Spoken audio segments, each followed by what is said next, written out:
All right. There we go. So some things happened kind of behind the scenes between last session and this session.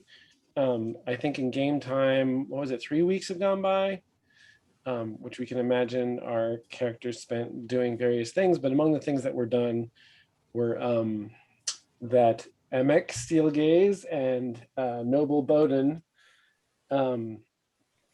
took some steps to try to learn more about the chunk, the demon chunk, or whatever you want to call it. I kept on searching for the right synonym for that piece. And consulted with Azam, the Vol priest of Dimir. Here, let me set the scene here. All right, there's our general physical context with the ageless mountains in the background, the village of Dimir, and our three main contacts for this settlement. So Azam, the priest of Aben al-Nar, who presides over the settlement, Emek and Bowden thought that well, we're looking for information about the demon chunk. And what did you guys learn? When you smelt demon chunks, you get out the ore that they presumably ingested. Right. So they discovered that when Azam directed Bowden to throw the chunk into the smelter, and an iron ingot or two were produced. Or no, just for that one chunk, it was about a single ingot. So there's that information, and then the master, the smelter chief, told you could probably get a decent price from Baki Cut Rock for the actual whatever demon substance you can retrieve might be actually worth something, because it can be burned. And what's that? Oh, remember, we only broke off a chunk of that giant, wheel o demon that was down there. Mm-hmm. That's true. That's true. I forgot about that. Roll that thing back and haul it up. Yep.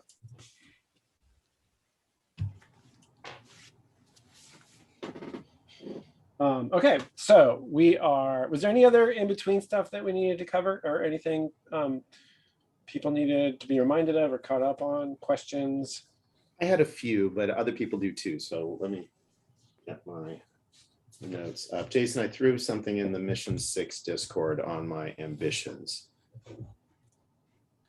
As did I. As did both. Can I make my recovery roll for my second week of downtime? Yes. Cool. Go cool. for it. Well, you don't even have to roll for recovery. You just heal. So what is your recovery rating? On the bottom of the front page of your character sheet. Oh, so it's con plus level divided by 2? Rounded up, yeah. Okay. Minimum of 1. Con modifier or? Con modifier. CON just means the modifier. Okay, so just 1. Okay, so if you wanted to have stated a pour in, well, camping or squatting, you'll get back 7 points of ability points and or hit points. Okay, so I just get 7, or do I have to roll for it? You don't have to roll. No, you just get 7. Oh, am I looking at like an outdated version of the rules? Possibly. Um, Recover says when you rest for a week, you heal hit points, ability points, and or injuries according to your lodging, and then just gives you the amounts. There's no roll. Oh, okay. My version says like 2d4 plus con. Yes, that's old. That's old. Okay, okay, cool. Let me look on the Discord for the new rules then.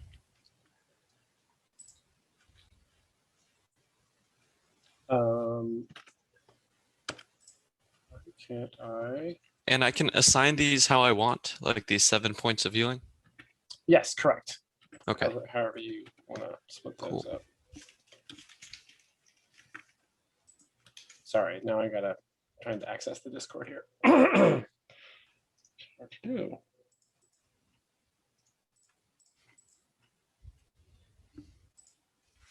Oh, I also mentioned that I'm gonna follow in Bodon's footsteps and replace my iron gear for some bronze stuff. Oh, okay. Oh, okay. See, I see all this stuff, but I did not see it until just now. Okay. We have twin paladins, right? I mean, two paladins, not actual twins, Not actual twins. Yeah. but two towers.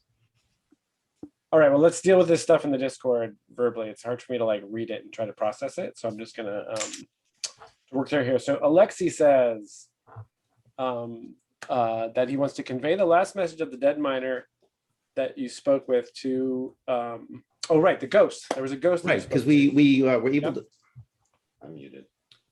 Offer condolences for the people who mine the earth, our beloved of Zemdrak, though they may know him by another name. Oh, interesting. You know, that's the old school, not to get too into the weeds or with the real world, but the old school thing of like, yes, you worship your God, but he's also my God Yeah, under right, a you just different don't- name. So yeah. we're friends. Yeah, so Alexi goes around, does that, and it looks like Boga accompanies him as well, Yep. playing Yep. Musical some music. accompaniment. Great, to accompany prayers and lamentations. 1-2 punch. Gosh, Kevin, I'm just gonna have you for that. I'm gonna have you. I mean, it could be just a little bit of flavor, but I'm gonna have you roll to either keep company to see if you want, or make a saving throw with charisma to see how well you. Yeah, no, I think that makes sense. Why don't we do a saving throw with charisma? Because I feel like the giving of condolences and that kind of stuff as a priestly sort of duty is a little bit of a performance rather than I want to sincerely be friends with you guys till the end of time. Yeah, great. So Yeah. it's like a duty kind of thing. All right. And also you get +1 for Boga's help because Boga. Oh man, that's awesome. So Alexi's charisma gives him +1 for great music. So 2, a +2, and a 7 + 2 is 9. Okay. 9. And I don't think I'm going to burn luck on this. Yep. I think. Thank you, Boga. You're the man, or the whatever, Use the Shan. Yes, the Shan. Yes, The Shan. The Just call Shan. it Shan.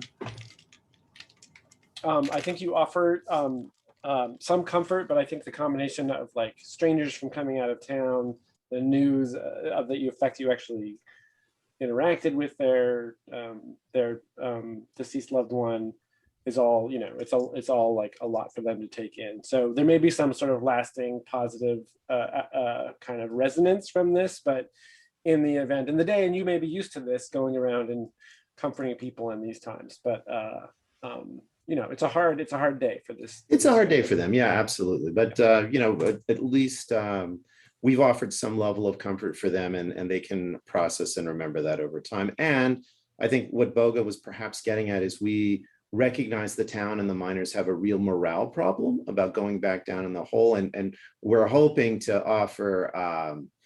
This is, we've gone down and returned, so it's possible. But not only that, but we bring tidings from the deceased, and we're sad and mourning, and so this message of comfort, I guess. Worth a try. Yeah, great. And then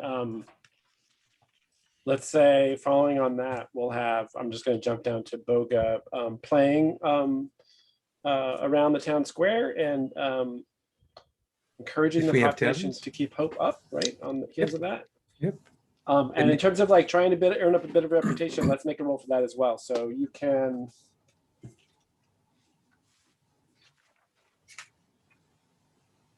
Wouldn't really count as a performance because you're not really trying to create any particular effect, but you're generally trying to like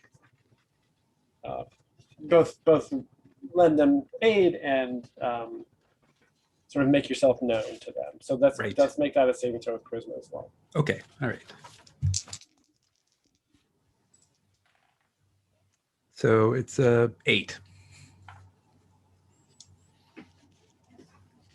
Okay, I think the catch is Huh.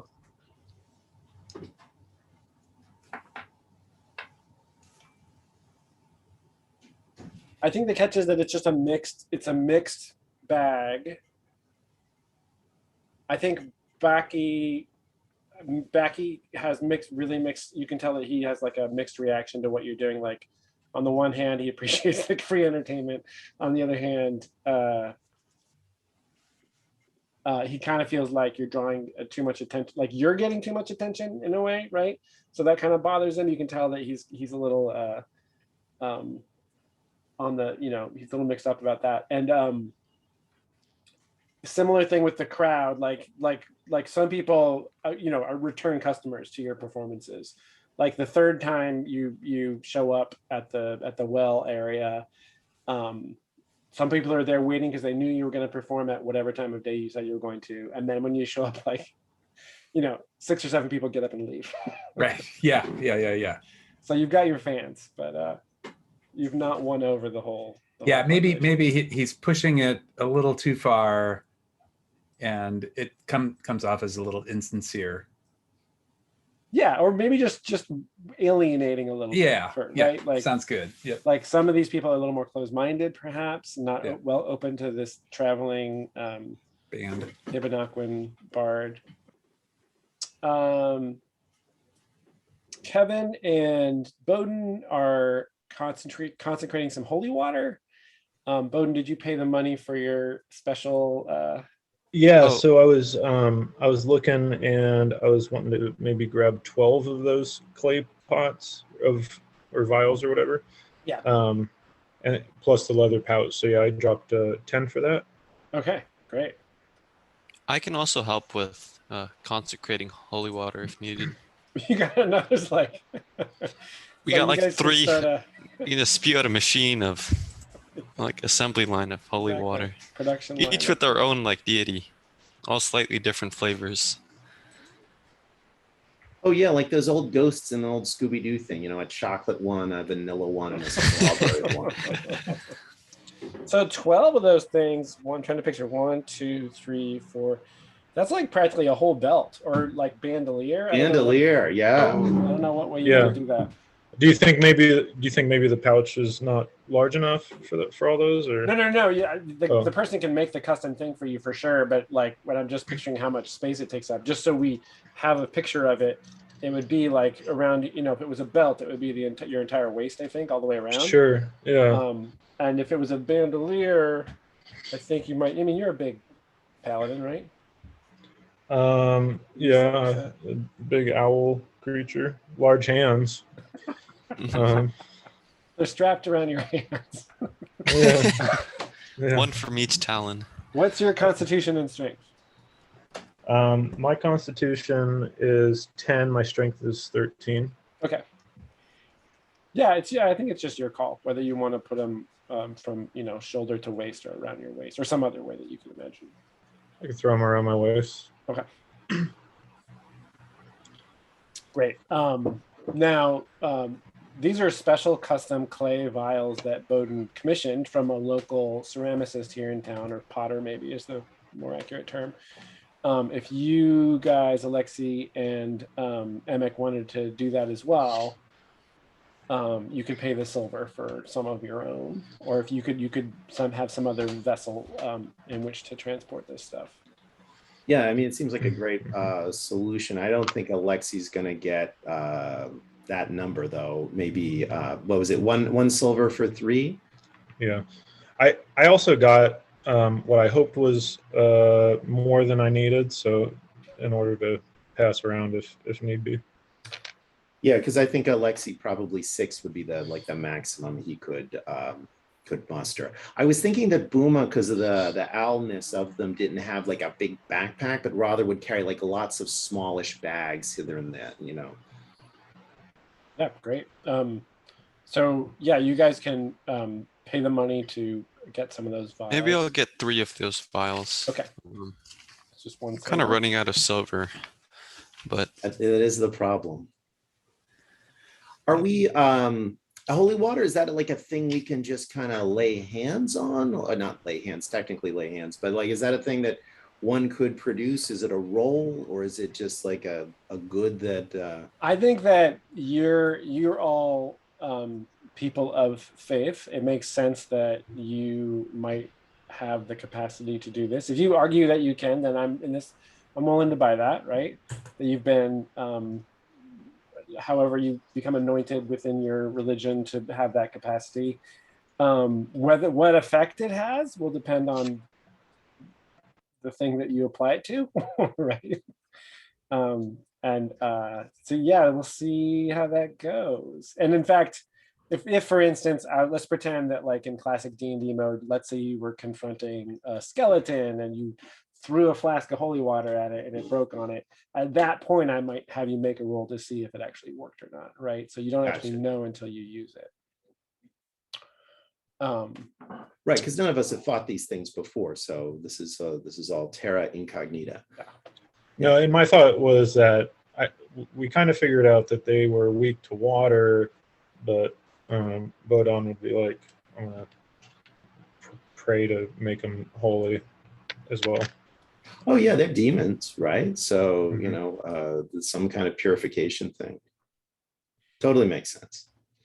Great. And Oh, then, and Alexi, you Jason- want to swap your Iron Mace for and this around here you can just get a club is the best you can get. Yeah, I ended up going with yeah, like what you said, just the bronze knife, the wooden club, and the leather armor, and gave him my other stuff for collateral. Not, and I was hoping, I was thinking maybe I'd just take some more of those demon chunks out if I can to get that stuff back, even if my stuff gets damaged. We'll see.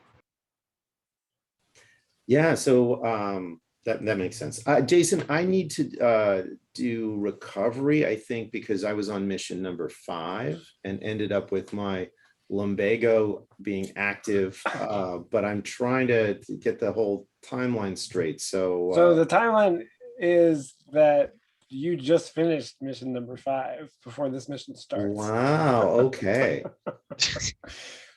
I mean, right now we could take an additional week as part of this mission for you to recover if you wanted to do that. Ooh, I don't want to jam everybody up with I that. mean, I could during the journey back from down to Demir, I could burn I've got a healer's kit with 3 uses. Each use does 1d6. So I could take restorative teas and make some rolls against that. So maybe I'm not 100%, but I'm something. Yeah, why don't you use as many of those uses as you want, like Okay. one at a time, see how much you restore, and then yeah, that's great. You're using up a resource, and that's part of the Yep. deal. So Absolutely. sounds good. Oh, good. A 3 and a 6. So that will get me back to where I need to be. And you still have 1 use left after that, Yeah. right? Great. One thing I could do, since I haven't been doing much on downtime, as a group, we could meet one night and we could have a session of rousing music or restorative music that is a bard performance ability. And the energizing and rousing looks like it helps recover. I think the one to do ahead of restorative. time. Oh yeah. Restorative would actually heal people somewhat. Oh yeah, so between that and yeah, that's better for if you wanted to have like a downtime action that would help you, then probably a motivating performance to give everyone +1 forward to the next thing that they do Yeah. would be good. Why don't we plan for that before we head off? Okay. We have a little, or we could have marching music on the way to the mine. Hi ho, hi ho. Off to the mines we go. I'm adding that to my repertoire right now. Okay, you healed up. And then Kevin is outlining, it says, good gentlefolk who are delving with us this night. Here's the classic text adventure map format. Main shaft to well room, to shaft down, to tunnel, to sloping natural cave, to gaping hole in the floor, to naturally angled cave. I love that you titled all of these areas. That's what it had on my map. That's why I'm making a little map. And then Alexi says, I would call your attention to the well room. We might consider flooding the lower levels if everything goes feathers up, and then well unflood it and collect the no doubt valuable remains. MX says that's a great idea. Water seems their weakness. Boga, we did that. If there are local musicians, attempts to add to your repertoire. I think that's something you can just totally invent. You can say you met with some local musicians, or it's probably around here. It's probably like mining songs that they sing, right? There's probably, it's very possible that there might be somebody even down there with a drum or something, you know, kind of keeping the miners going while they're working, and people are singing along like a work song kind of thing. So you could totally invent the name to some. You haul 16 tons and what do you get? I've been working in a coal mine going down. Yeah, there we go. Oh, that takes me back. Okay. I'm thinking of the Devo version. But... Yeah, so am I. Okay, good. Heavy Metal, the movie, right? That's Yeah. on the soundtrack. Anything else? See? Oh, and then Alexi says, Kevin, why don't you summarize Alexi's comments about the water management? Oh yeah, well, I was just trying to think about, like, if we somehow manage to get, either through divine miracle or clever engineering, a way to like flood the lower levels, is it all plausible that they could be unflooded, given, you know, we're like 11th, 12th century tech roughly? And it turns out our 11th century European colleagues actually had like this problem and sort of figured it out. So I don't know whether Demir is able to do it, but it's a possibility. Now, of course, I'm trying to think of an engineering solution, which is probably to a heroic problem, because we've got 2 paladins and great music, and we could probably go in and knock some demons around. But in case that doesn't work out as well as we hope, there may be some possibilities to like salvage a plan B by like flood the mines, and then we solve the problem that way. Though, of course, with 2 paladins, I'd be ashamed to, like, it's like Chekhov's paladins. It would be a shame to like leave them just on the shelf for Act 2, you know? And I believe they've both declared grails directly related to the task at hand. Oh yeah, and Jason, that's one last thing. Don't want to totally hijack this. I am going to declare, Alexi is level 2 as a cleric. His advanced move is Avatar. And I would like to declare a goal in the name of my deity, and maybe Jason, you think it's worthy or not. Then the goal is to purge this mine of its unclean earth, its polluting earth spirits, given that Zemdrak, god of the earth, and delving and, you know, productive labor, like clearly this is destroying this town's livelihood. And Zemdrak would, I think, be totally on board with that. So yeah. Wow, so that lets you spend half your maximum favor to take +1 ongoing to all rolls made in service of that goal. Great. Yep. When the goal is met or you become incapacitated. Oh, so you'll suffer some damage. Oh, you poor suffering Alexi. This is why Alexi walks with little hunch, and he has that cane with him. You know, it's always something. It's the damps, it's the falling damps, it's the weather, it's being underground. Poor guy. All right, with all of that in line, anything? I think before you go down again. One thing. Yeah, go ahead, Samuel. Sorry. I just wanted to replace my gear with bronze stuff. So I have a knife, a chainmail, and a sword that's flavored as a kupesh, and a shield. Yes, so you can leave your stuff as collateral, meaning if the thing you're trading for gets damaged, you won't get your thing back. And sorry, I'm looking for my gear list.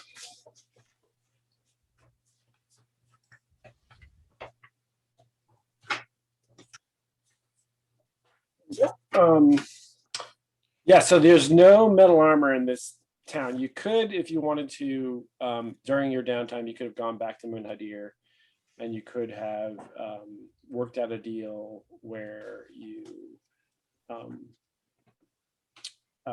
put your chainmail in Hawk for the equivalent in bronze.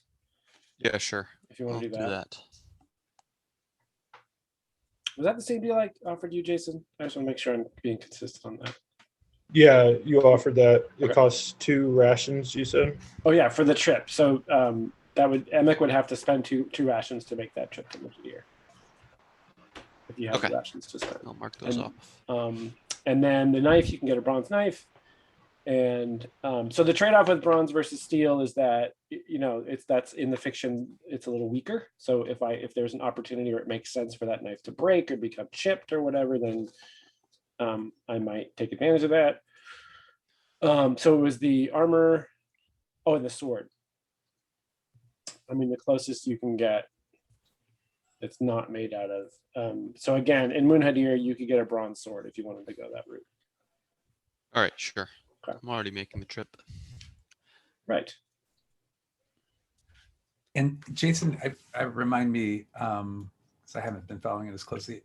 Are we getting complimentary housing in Dimir from Baki, or do we have to pay for it? Yeah, no, between the mining corps and Azam and the other people there, you guys Yeah. are totally set up. Yeah. Okay, all right. The food and lodging is taken care of. You know, 3 weeks roll around, they're like, why aren't you guys doing anything? You just I mean, yeah, sure you had to get some clay vials made, but it's not your fault that it's taking 3 weeks. We're trying to push for a fourth, but they're tapping on their watches. Okay. So I think the next thing would be a meeting with Baki before you go down again, unless there's any other business that you want to resolve. I just wanted us to talk amongst ourselves before we actually meet with Baki so that we have a sense of what we kind of want to do, like how people want to approach this, what kind of solutions do we want to try. There's always the classic get 'em, which, you know, we got 2 paladins, so why not? But just interested in what you guys want to do and how you want to approach this once we get in there.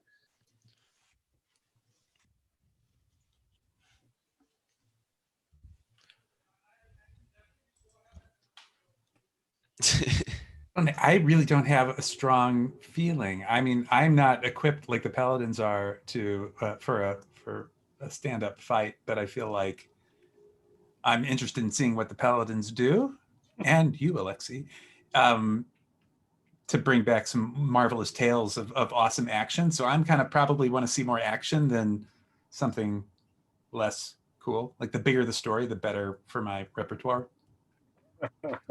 Yeah, I was thinking right. maybe we push into the, try to find that cavern that was identified as having like all sorts of great stuff encrusted in it and like grab what we can, and that probably provokes something.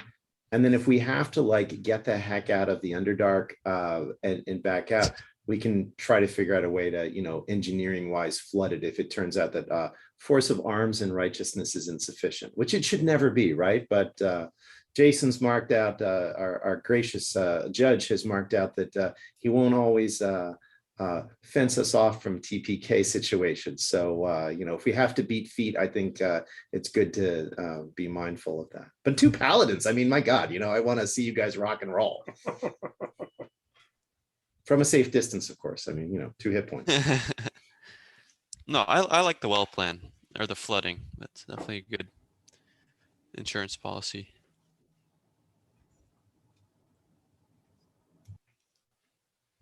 Okay. So does that sound like, it sounds like paladins to the fore with a plan to beat a retreat to the well room when the time comes? Yeah, I think so. And that might be a question for Baki or something we can acquire as we go. It's something just as like, how would, you know, how do they get water out of the mines? Gosh, how did they get all the water out of it? And gosh, is there anything you're worried about that water might come flooding back? Like, I can't imagine Baki's going to be on board with like, yeah, let's flood the mine. But it'd be nice for us to know like how we could do it if we had to. Outside of calling upon our relative divine powers, because I mean that would be like a 3 or 4 hubris, I would imagine, maybe a 5. Ugh.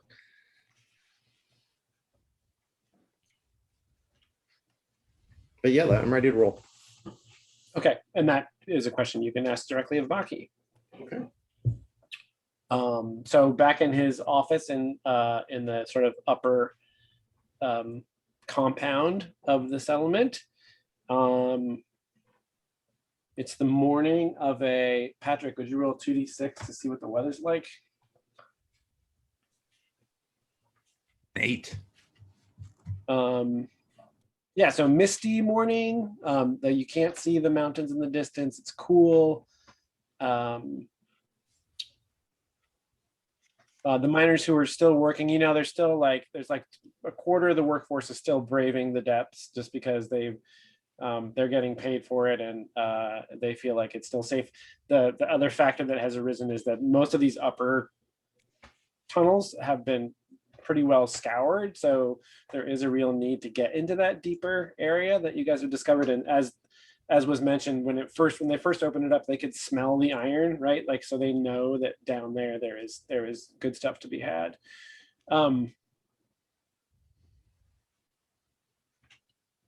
Yeah, so you are escorted into Baki's kind of audience chamber. Cat? Okay, I gotta get rid of my cat. I like the props. It's Got it. great. No cat people in this game. Yet. And yeah, so Baki and Kaleem and Azam are all there. And who did we establish was the default leader for this group? Was it Boga? Did Boga? It was, yeah. Okay. Yeah. Okay. So I think that's the sort of way that they're behaving is like, well, you know, Azam is particularly now kind of has an affinity for the two paladins. So Azam, you know, there's like that kind of like body language and vibe in the room. Azam is like looking them in the eye and talking to them, and but Boga's sort of is considered the leader of the group. And so Baki says, "You're finally going to go back down there." Yes, we did need the time to get our plans together, to get our equipment, but we have assembled and we are ready to go. Going to come back with great stories to tell and a clean mine. Yeah, I don't want any more great stories. I've had enough great stories. Just get my mind running again. Well, there is something to be said for good stories.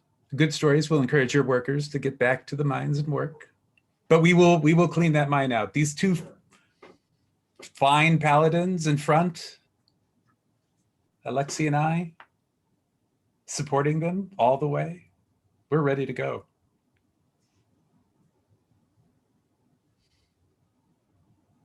I give a little squeeze. I hope so. A little squeeze on the Azkaban, whatever my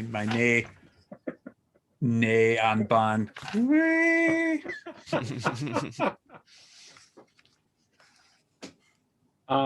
Is there anything? Did Alexi want to ask Becky, or did anybody want to ask any of these guys anything before you send again?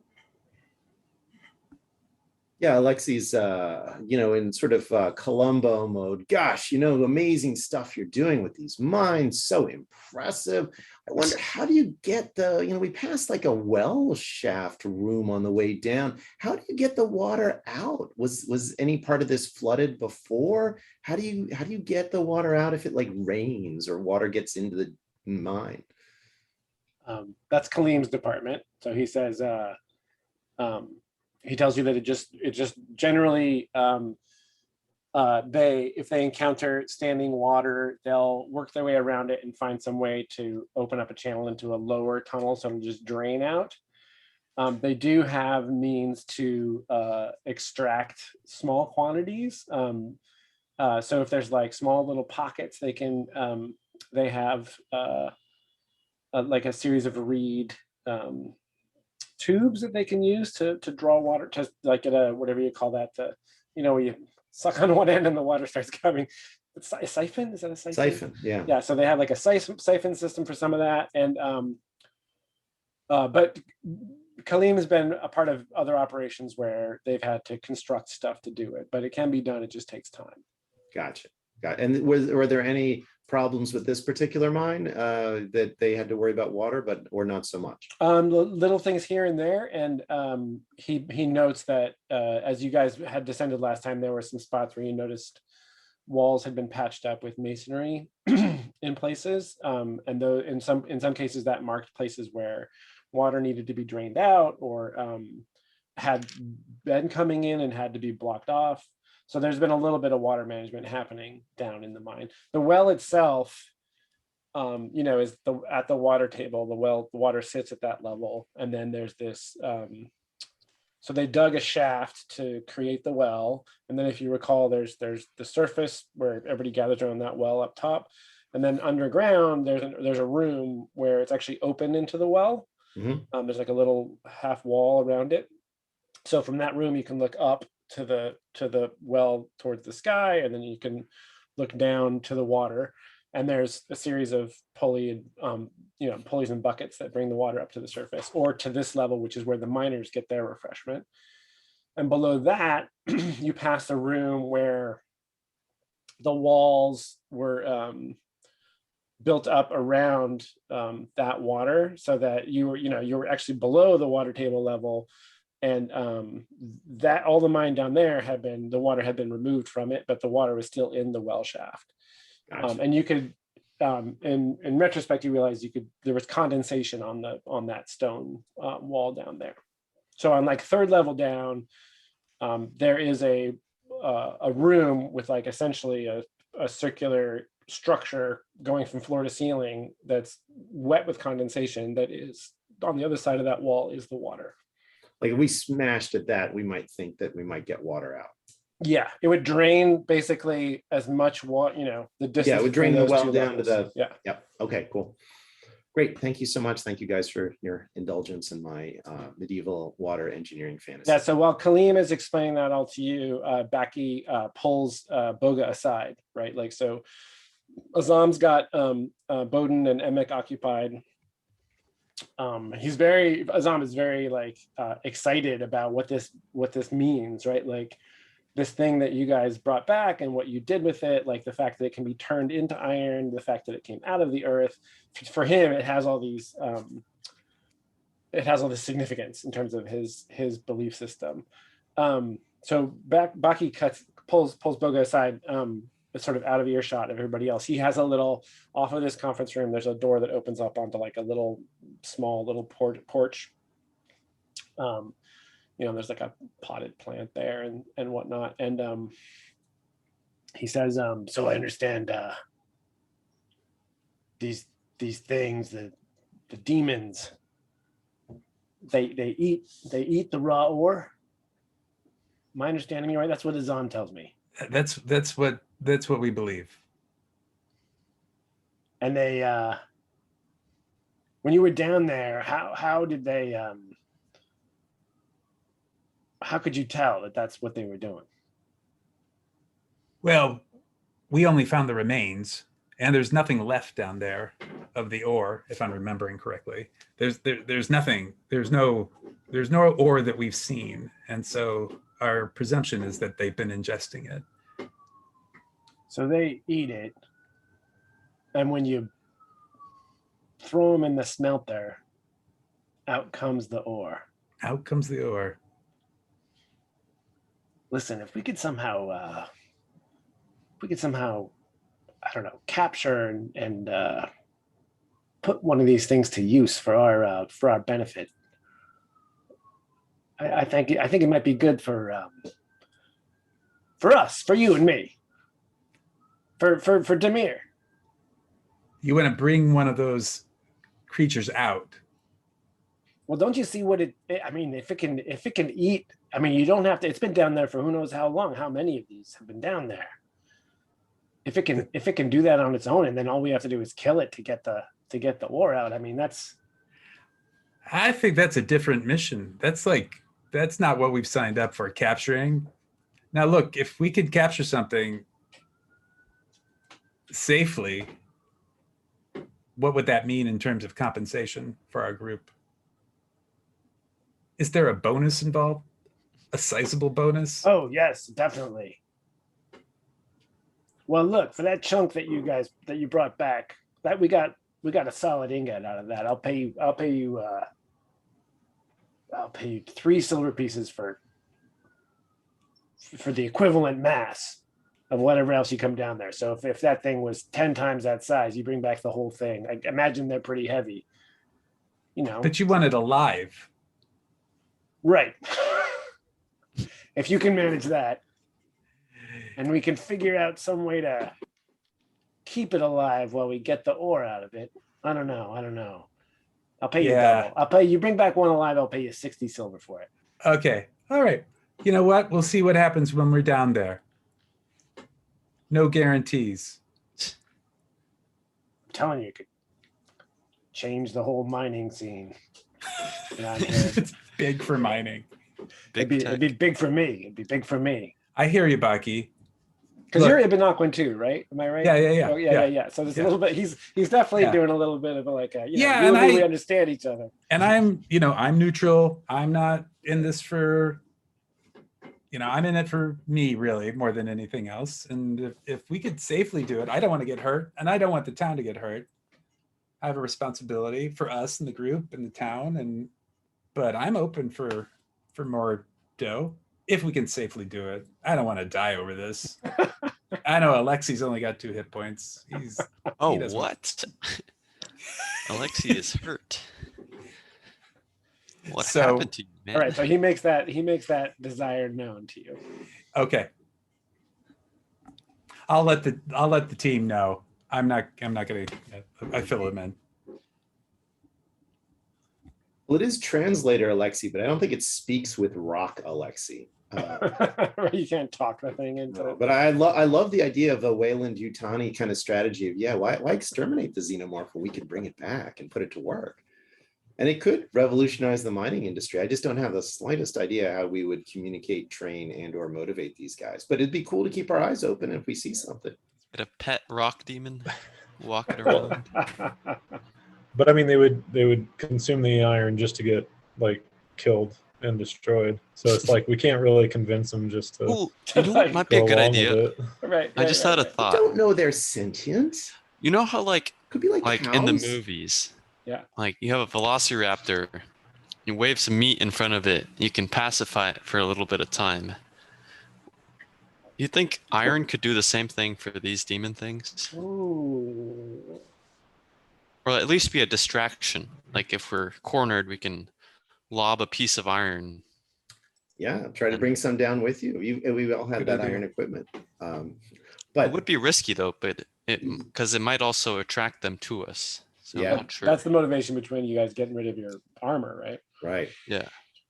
Interesting idea. Yeah, if anybody if Emek wants to bring some raw ore down, you could like a nugget the size of your fist or something, you can go ahead and make a note of that. You can also set it up as a trap too. Maybe there's an opportunity to plant it someplace and Here's the other thing though, like are they blind to us because if we don't have iron on us and like I don't know, maybe we could like trap them somehow by just spreading out some water or putting water in places and move them in that way. I don't know. Yeah. Guess we'll find out. Hey, Jason, I would like to bring a water skin filled with water. Yeah, everybody's considered to have a regular old water skin as part of their inventory. So we can assume that. And also, we can assume you have anything you would reasonably have. You don't have to worry about every little bit of inventory. You can even go so far as to be someplace and use the move establish to say that you had something and even paid for it previously to kind of produce it on the spot. But that would be like a roll that may not go your way. So just be aware that there's that possibility. Hey, Emek, I think the ore idea is a great idea, but as our other paladin friend suggested, maybe only one person should carry ore, and that way it will be obvious if that turns out to be a signal. All right. Since it's my idea, I can volunteer to carry the ore.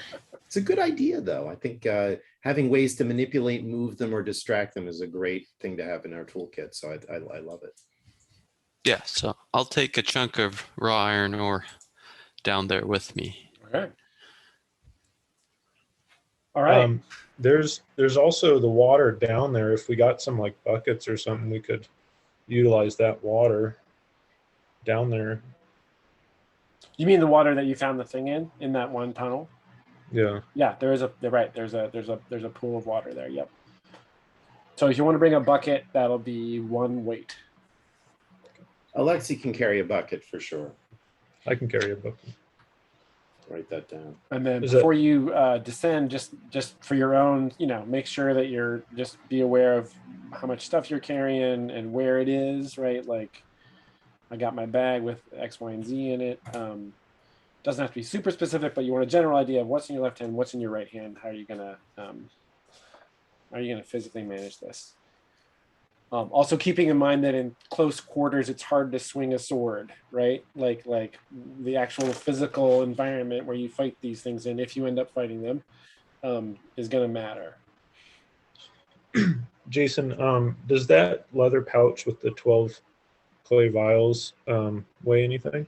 No. Well, sorry, the whole thing with the vials, I would say, Yeah. that's weight 1. And do we still have the mining equipment? You have as much of that stuff as you want to use. Yeah, that's all down there for you. There's mining equipment in the mine itself that you can just pick up on your way. Okay, cool. If you want to take a pick or a chisel or whatever. Jason, is it cool if Alexi prays before we drop back down? Yeah, sure. Yeah. Okay. Not in a sacred place, but with his holy symbol is +1 and charisma is +1. So a total of +2 to this roll, which is a 7 +2, which is a 9. For prayer, 7 to 9 gain favor equal to your current level. So 2. that's great for me. Brings favor back to 3. Is that your max? It is. Okay. We might need a miracle. All right, and real quick, will the paladins remind us of their grail effects? So I still have mine from before, and my grail is banish the demons from the mine. And I'm currently protected, empowered, and driven. Protected means if I suffer harm from any source opposed to my deity's domains, I may spend 1 zeal to have its damage and or effect. Empowered means I can make a proposal as to the effect and work out the details with you regarding some aspect of my deity's domain, which is change, freedom, and wrath. I was going for wrath last time. Yeah. And then driven, you may burn ability points in place of zeal and vice versa. Okay, great. And Emek. My grail was rid Demir's minds of the demon threat, and I chose I chose protected, and I chose empowered, and I'm pretty sure last time we talked about like embodying the light aspect of Tohamku, Oh yeah. and I was kind of thinking like if we were to lose our torches or lanterns or whatnot, it might be a way of like lighting the way. Or Yeah. Great. something to that effect we talked about. Which is a great idea because we heard from the miners, or at least part of their history was suddenly the lights went out. Right, And, yeah, and they fell upon them. So I think it's lovely, lovely thoughts. Awesome. Okay. Ready to go down? I would like to sing a song Oh, and yes, motivate right. motivate Sorry. my team. And you know, the specifics for the Bard Mood is to reach into your repertoire. Well, it's to perform a piece from my repertoire, and I haven't really been creating a repertoire and writing it down. And I'm wondering if I should be capturing some of the song, like actually writing the songs down as I was collecting, like maybe one in town, and use that as the song that I sing to the team to motivate them. Yeah, great. Okay. The mining, the song about. Yeah, all you need I to think- do, and the way your repertoire works is as needed, you can just say, "Oh, that reminds me of," and you can just make up the title to a song. Okay. It All just right. takes up a slot in your repertoire. All right. So in this case, you get to make up a title to this song that you learned from the locals, and then that, as long as that title encompasses, if it applies to whatever it is that you're doing, then you get to perform. Okay. We're going to call the song Hottie and a Worm.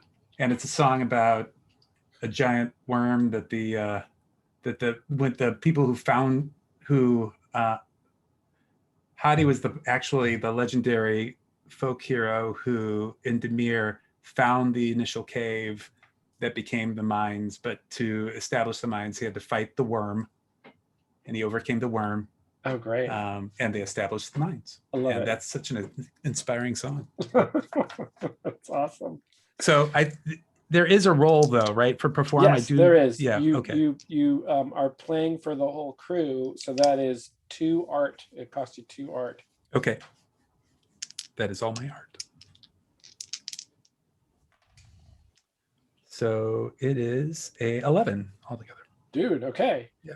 So you get to apply, because it was all of your art, you apply a chosen effect to your audience. So one of those effects, and it applies to everybody in the crew. I think it's motivating. Okay, so everybody should know you take +1 forward to your next relevant action. So that means relevant to the song, right? So overcoming the threat within the cave. If you take an action that is about that, you get to take +1 to it. So make a note of that. Which certainly sets up our avatar, our avatar of Zemdrak for a really good roll, whatever that first roll is going to be. Between that and your avatar bonus. All right, and is that, Patrick, or is that like, if you recall, you go down to these sort of tents, and inside the tent there's like a mule-driven elevator that goes up and down. Is that like on the way there and down the elevator? Is it after you get into the mine? I think it's on the way to the mine, and as we get closer, the song kind of just goes into the instrument. I stop singing and I just keep playing until we get close enough where it won't awaken any iron demons. Okay, great. Awesome. So that's all happening. The paladins are girded. Alexi is communing with Zemdrak as you descend into the earth, and Kaleem is, did I already say that? Kaleem is escorting you guys, just like last time. And you proceed through the same series of tunnels and caves. If anybody wanted to grab mining tools, you could do that. Oh yeah, I'd have done the same thing that I did last time, where I brought that big sack of mining stuff with us. Like the basket of stuff. Yeah. Yeah. Great. So does that mean are you overburdened at that point? Yes, I am. Okay. But I can always drop the basket and then I'll be good. And I forgot to mention this last time, but when you get to that lowermost cave where there's the opening into the depths, I forgot to mention before that there a stone cap had been placed over that opening. So that had been there before, and you guys helped Kaleem move it aside, and the same thing is true now. So there's this big sort of flat stone that's covering the hole, and there's a as you shove that aside. And I mean, the rope's probably still there, right? Two ropes. Two ropes. Double evac. I'm glad that you get out remember quick. this thing. There's a little SAS commando action going on in the 1 rope for each of my hit points. And remind me of the order of who's in the lead. Which paladin is in the front? Emek can go in the front, Emek. if that's okay with And everyone. then would Bowden take up the rear, or where would Bowden be in that? What would the others prefer? I think Bowden in the back is probably a good idea. Keep Alexi and I safe. Yeah, I Paladin can do that. sandwich. Yeah, Is paladin there- sandwich. Yeah. Is there an accepted plural verb for paladins? Because I'd like to suggest a righteousness of paladin. So we'll say Emek, Boga, Alexi. And I've got plenty of torches as well. Yeah, so on that front, you get to the bottom of the rope. Nothing appears to have changed from your last last time you were here. who's got the light? Is Boda has the torches. Bowden has the torches. Who's carrying the light? Alexi is certainly carrying a torch. Or actually, no, he's got a lantern. He's carrying a lantern Okay. that we picked up, and I think I've got two refills of oil on me. Okay, so the lantern is on. Alexi's carrying it. Is there going to be a secondary source of light just for backup? I can have a torch. I was wondering, can I still have my buckler on me? If I have a that's torch? Okay. one of the advantages of the buckler is you basically Right, have full yeah. use of your arm. Yep. So yeah, I'll have the torch out with the buckler hand, and then I'll have the club in the other. You got the club, great, and your leather armor on. Yeah.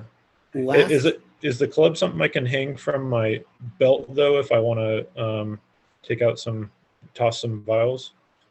We can say that it has like a leather thong through a little hole, and your belt's set up with like some kind of hook on it that you could hang on it, or you could just jam it into your belt, I guess. Yeah. You can Okay. totally holster it essentially. Okay. Emek, anything we need to know about you? You got your bronze chainmail. You got your bronze sword. Mhm. Got my bronze shield. That sword must feel very awkward and unwieldy compared to your Khopesh that you trained with. Yes, that is true.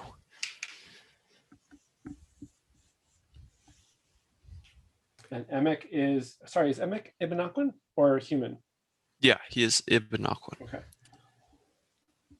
Hard to keep track. And Bowden is we got two Buma and two Yeah, we got no humans in this. owls and two jackals. Wow. No. Like humans are the least represented It's true. in our Like entire it's group. super desert combo time. Just as a reminder, as the map guy, from the naturally angled cave, which is our landing spot. I'm sorry, my camera keeps making me think I'm intoxicated.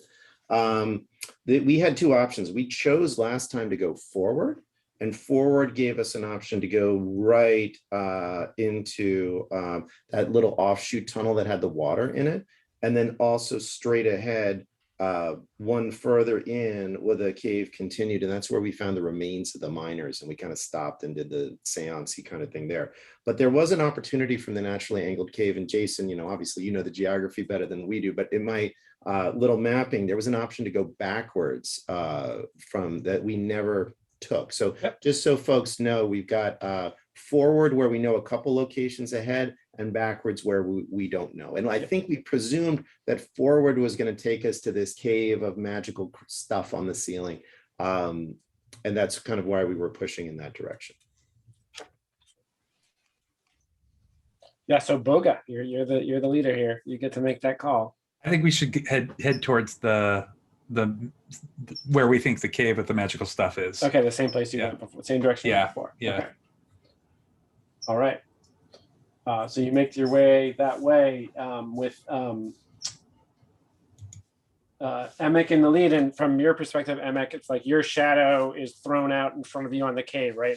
There's the lamplight and the torchlight up above, and that's actually better than you carrying the torch because then everybody behind you would be basically blinded by it. So, the uneven cave walls have this light playing across them as you guys make your way. There's the scuffling of your boots in the gravel. There's the boy. It's pretty damp down here. And it smells, it's very, very cold also.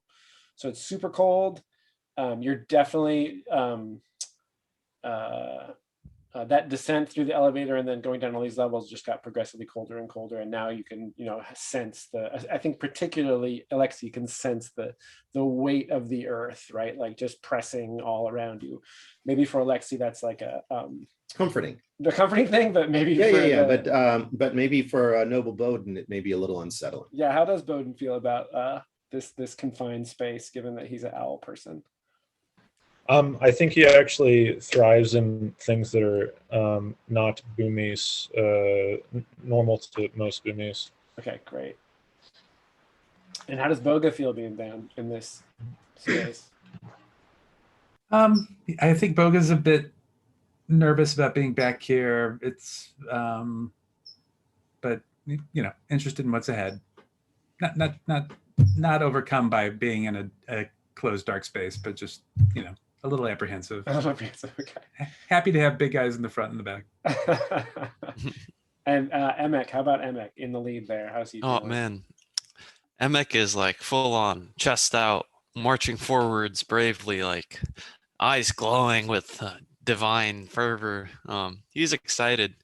This is actually his first real action, like on his own, since he used to be a squire, but his master got killed. So this is his first time striking out alone on something noble and paladin-like. So All right. And he's ready. leading the pack too at the front, right? Like the vanguard. Yeah, he's a bit naive. I'm sure he's gonna learn why it's not such a great idea to be in the front soon. Okay, so you it's a 5 minutes of careful walking through the cave, occasional like ducking your head. It's actually more of this is actually a cut cave, but what we're looking at is more like a natural cave. So there's no sign of human activity down here. It's just like whatever ancient geologic movements created these voids down here. You're making your way through. After about 5 minutes, the torchlight catches on that pool of kind of cloudy water, and you see 3 weeks have gone by. The carcass of the demon you dragged it out of the water. Is that remembering that right? And then you chopped off a piece of it. Yes, I think we did. Yeah. So it's gone. They're not there's that like sentient if they eat their own. I mean, there's a big there's a pause. You kind of Emek looks ahead to make sure everything's safe, and then there's a brief inspection, and you see there's like a sort of big sort of rust colored spot there just outside the water. It was a heavy chunk. Is there any signs of like dragging or anything around that spot? Yeah, Noble Bowden, why don't you find answers? Would this include the +1 forward? I think that's your Or- call, because the song is about how the founder of the cave fought the worm. So Fought the worm. I think there's enough flexibility here for you to either save that +1 or you could use it now. It's up to you. Okay, I'll use it. Okay. So I don't forget about it. I got a total of 7 on the dice, and then +1 with the forward. And any wisdom or intelligence modifier? Oh, no. Oh, I have a wisdom of 0 modifier. Okay. So +1 would be okay. All you can make out.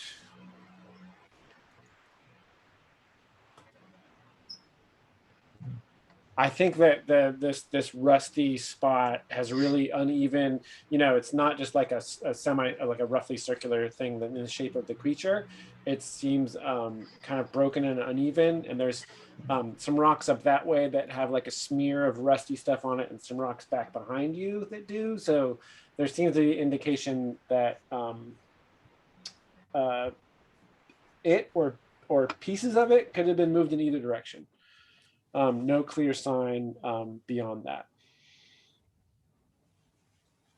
while we are here, Alexi is going to dip the bucket in the water and carry a nice, heavy, lovely, wet bucket of water in one hand and the torch in the other. Okay. So there's a. I'll set the club on my belt and do the same. You got a bucket also?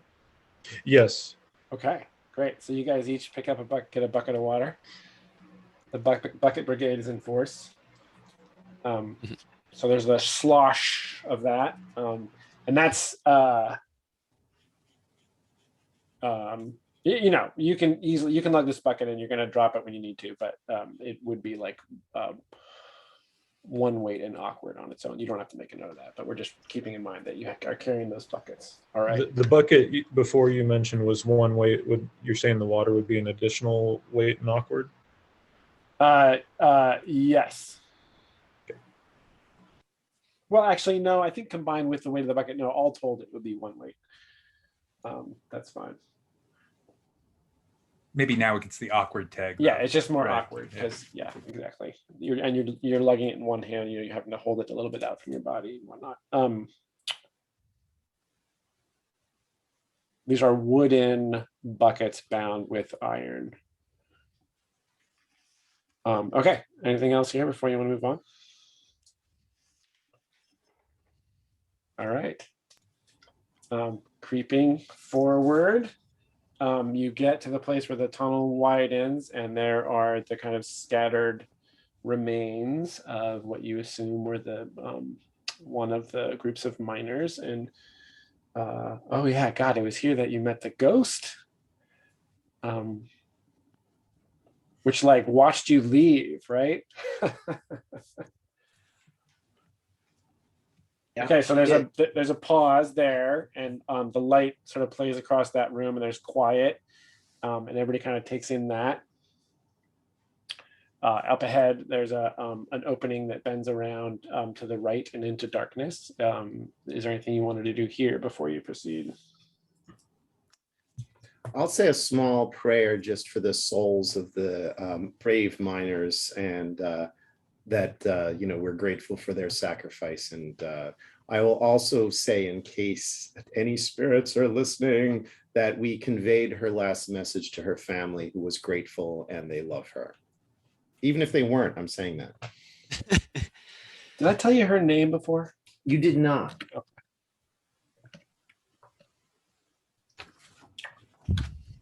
To add a little color. Yeah, yes, please. I think at the moments where we stop and have to decide what we're going to do, the next, like, are we going to move forward? Boga's just going to play a little bit of that song, but just sing it.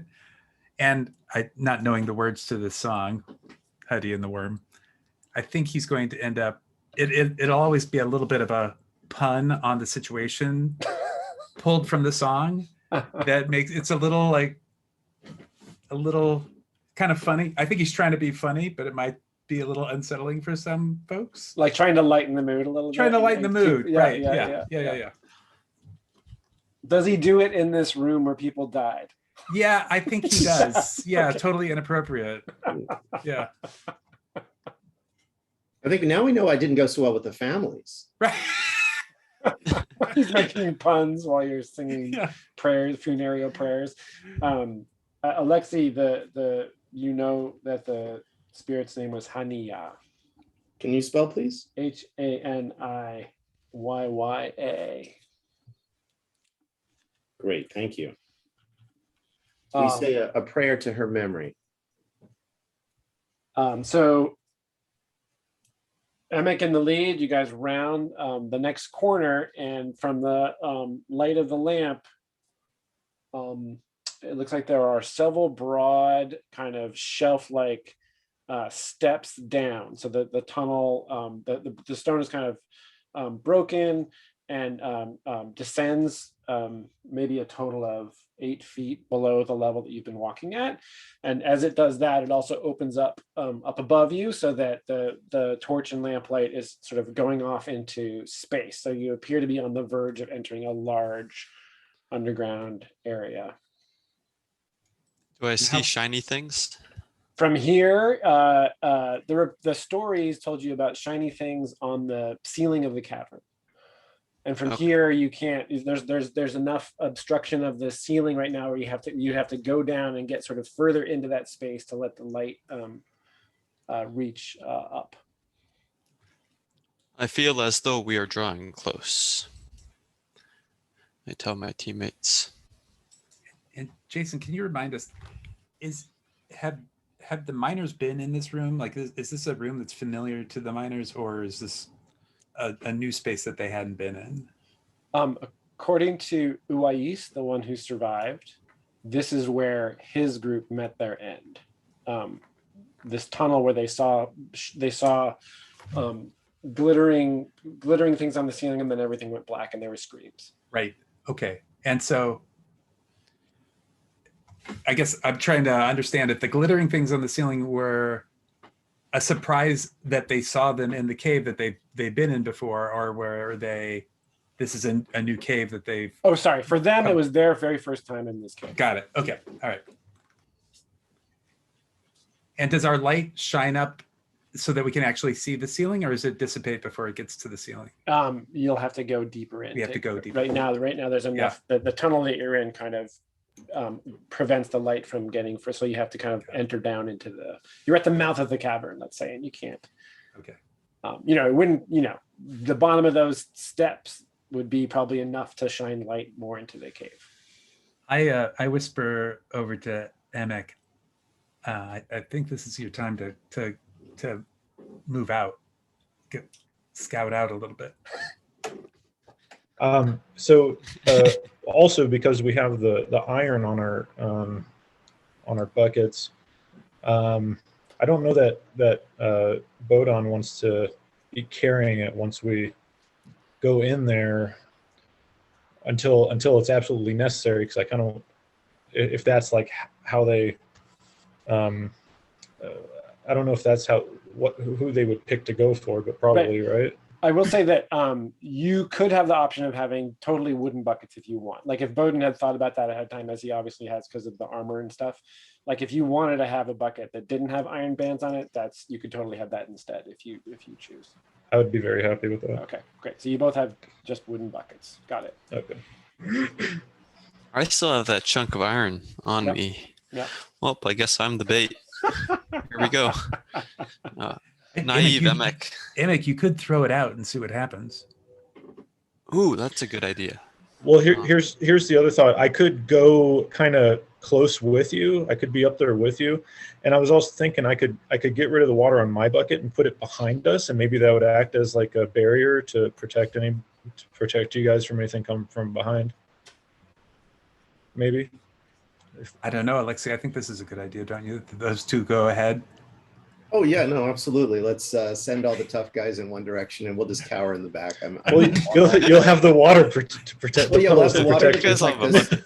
You know, We I will don't be the wanna- bucket brigade. I think this is a family-friendly show, but if worse comes to worse, appropriately motivated, Alexei can definitely make his own water. So is that plan, Bodin, are you proposing that you and Emek be at the forefront and that you pour out your bucket to create a kind of line of water behind you? No, well, no, I was thinking more just making a big old puddle to protect, like at the back of our line, to protect everybody from behind, maybe. Oh, okay. And also maybe if you wanted to retreat past it, maybe. So just a water barrier. Right, yeah. Mainly because since we'll be the Paladins would be in the front, so hopefully they'd be protected from the front, and then just the water behind them. So nothing sneaks and up then on yeah, us. we could all eventually retreat beyond that puddle potentially. I But think yeah, it's a great my idea. idea is to have no iron on me and then be up with Emek, and maybe they wouldn't bother with me. I don't know. Okay. Yeah, so Emek is gonna go forward a few steps. Okay. And once I see like that cavern, like the roof with things glittering on it, I Yeah. would like to toss my chunk of iron ore a good, maybe as far as I can lob it, and see if anything reacts to it. Let me just give you a quick sketch of what we're looking at here.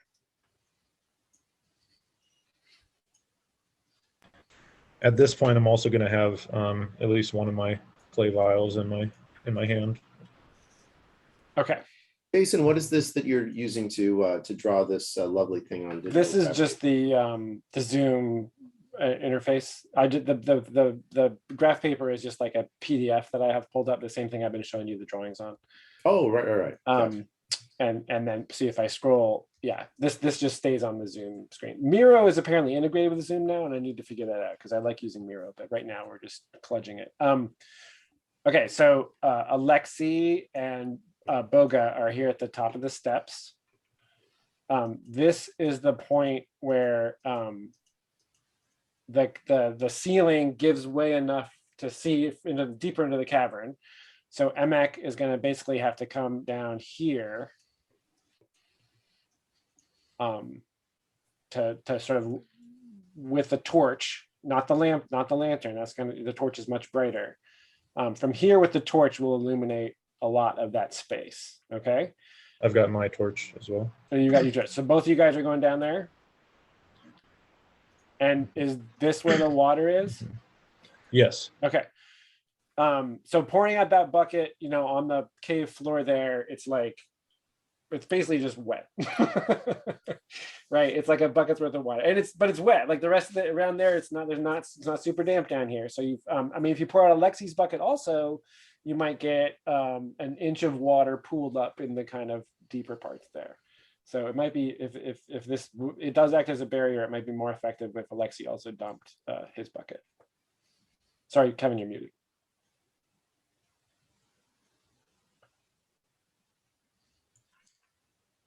And nobody's smoking in this party, is that right?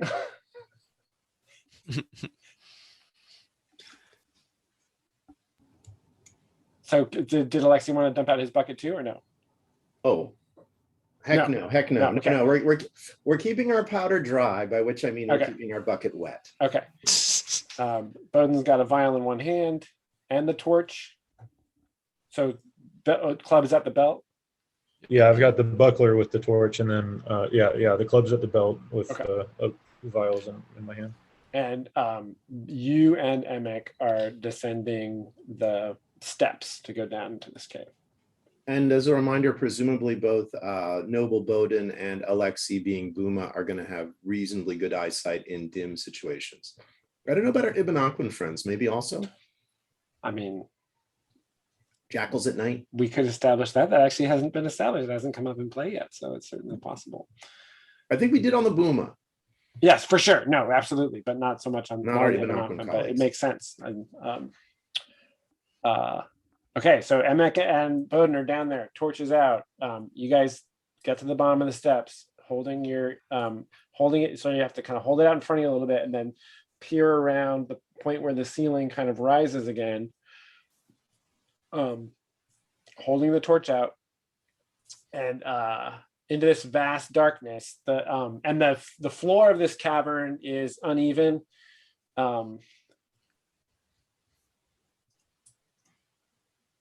Like each one of these things I'm drawing is kind of a step down. And that's about as far as your torchlight reaches, right? So each one of these is a step down, similar to the steps that you've descended. The torchlight extends across the stone, this just like the stone in the tunnel that you've been going through. And then, in fact, it does at the extent of its reach, and these torches have about a 30-foot, illumination.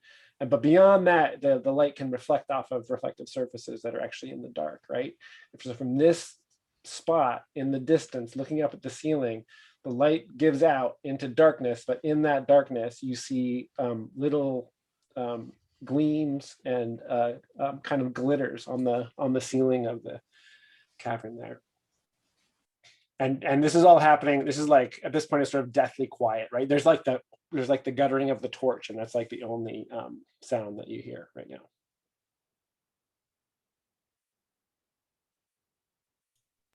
Yeah, and Rate I'm of just music's keeping down here.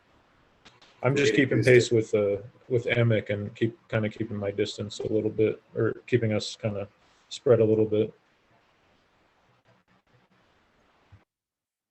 Okay. Do we, I think, Alexi, it might be safe to move a little bit further in. Not that they have. Oh moved. yeah, let's go in, and I will Yeah. whisper to Boga. Acoustics must be great in here. I understand that sometimes music soothes the savage beast. Maybe this is how we tame these things. I think I have just the song. Do we really want to play loud music in here? Let's move forward and You got a bard in a performance space? It's gonna help. I know.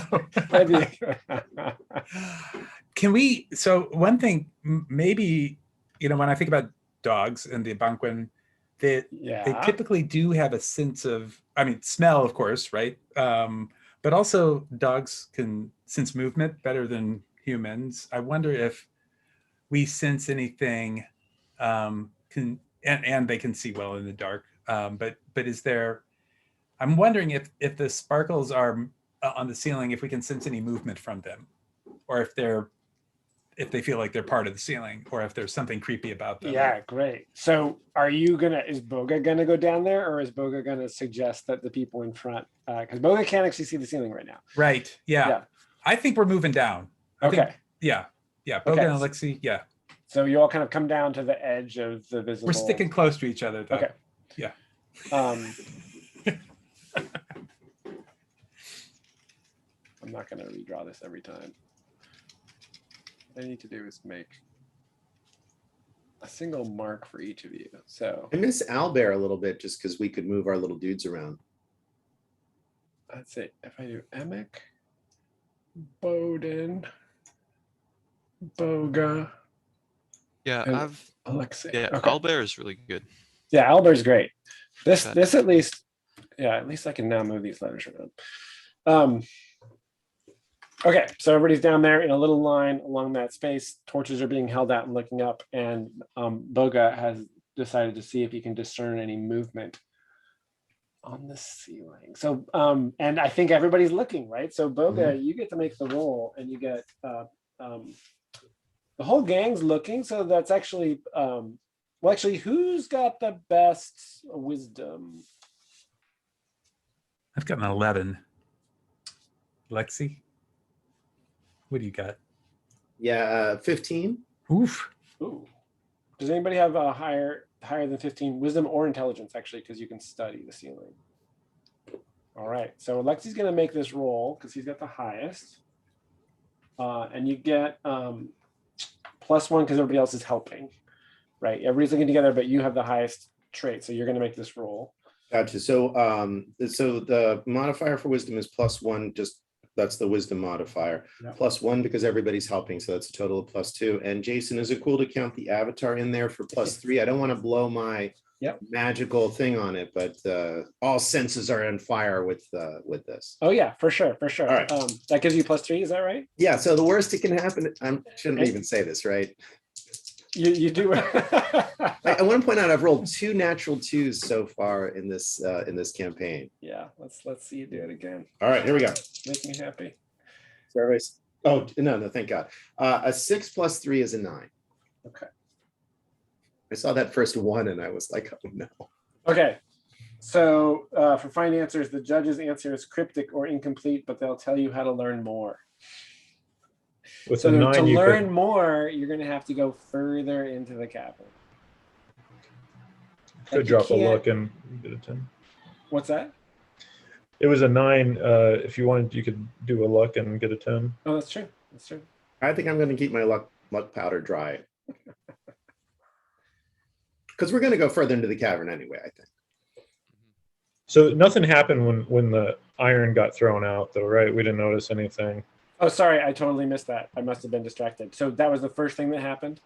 That's what, yeah. When Emic Yeah. went down there, he said he threw the iron out, and yeah, we were just waiting. Okay. How far out did you want to throw it, Emic?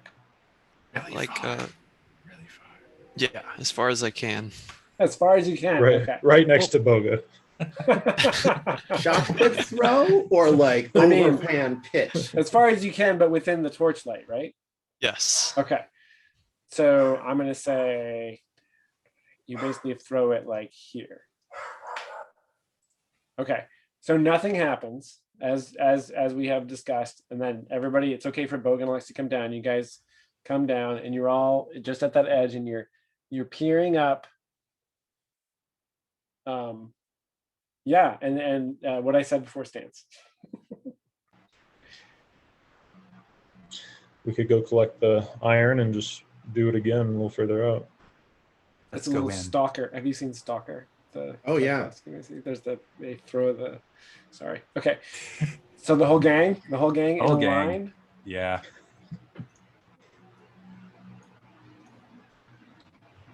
Can Boga and Alexi hang back just a smidge from our towers of power? So you're going behind. Okay, so we'll move you further out, just carefully proceeding into the cave, holding the torches up, looking towards the ceiling. You get about halfway to the ore, and Boga is like, Boga and Alexi are, paladins are like looking all around. Boga and Alexi are focused on the ceiling. And Alexi can probably look like awkwardly because the neck doesn't bend the way mine does, but like owl neck, like, you know. Right. You do perceive at one point you have to say like, wait, and you stop because your motion is affecting the way you're seeing the ceiling. And you stop and you focus and you see sort of ahead of you and up one of the shiny spots seems to be moving a little bit. One of the glittery spots. Uh-oh, that's not good. We'll share that information, in a quiet, urgent, like kind of harsh whisper. Would I be able to throw one of my clay vials that high up? Yeah. And You I, said your strength is like 13 or something like that? right. Yes. Yeah. You could totally do that. If you want to like hit a particular spot, that'll be a roll, but to just hit the ceiling in general, you can totally do that. I was just thinking about hitting that particular spot. So that would be a dex roll. Okay. Not great at dex, but is that something you guys would want me to give a try? I'm wondering if we can see any more of the cave yet because we moved a little bit more in. Can we see the end of the cavern, or are we still not seeing the end of the cavern? From where you are now, so this area here, it's because it descends, it's basically like darkness. You don't know how deep it is. Yeah. But you do see that it looks like the cavern closes at that end. It looks like a contained space.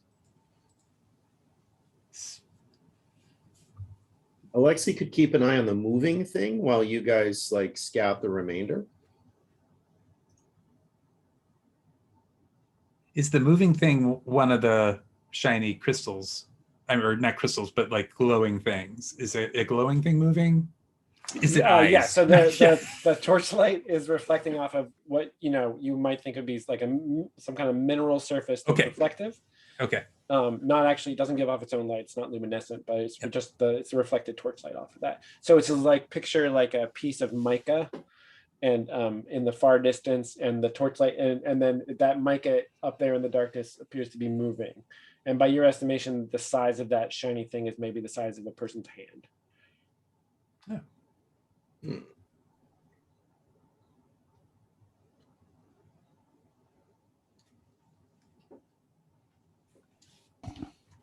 Boga, I'm going to ask the leader to direct the next action. All right. I think that we should be inspecting the cave a little bit more. So and keep same formation moving forward. Same formation, keeping our eye on the thing that's moving, and move in. Yeah, I agree. All right, sounds good. Okay, you get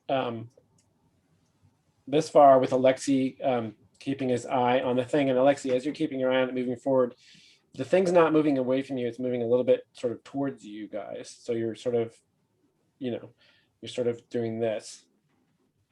And everybody pauses, and the chunk of ore on the ground is about 10 feet away from Emek and Bowden.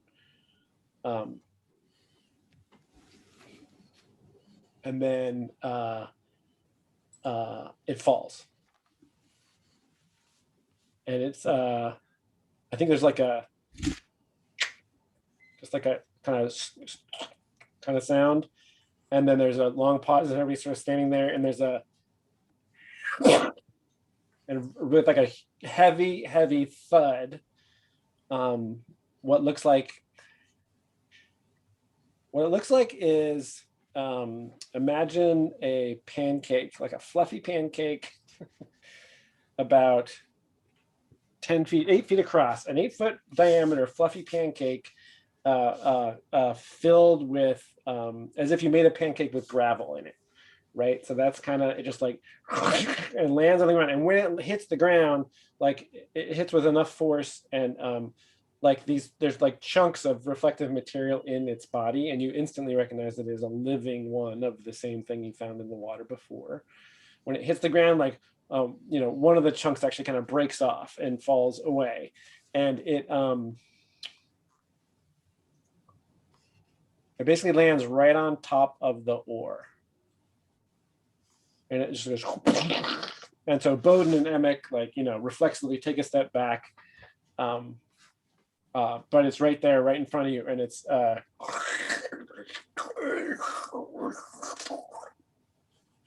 clearly boss, focused on this You bit of want for bacon. us to test the water theory? I think So I'm sorry. yeah. The whole pancake is on the chunk of ore. Yeah, What? And you said there was a piece that came off. just like a little flake of it, just as a kind of indication of when, upon impact, a piece of it actually fell off. Oh, okay. All right. Does that piece seem to, I don't know, do anything? Does that move on its own or A anything? very good question. Yeah, so Bowden is like, whoa, and then immediately looks like, hold on a second.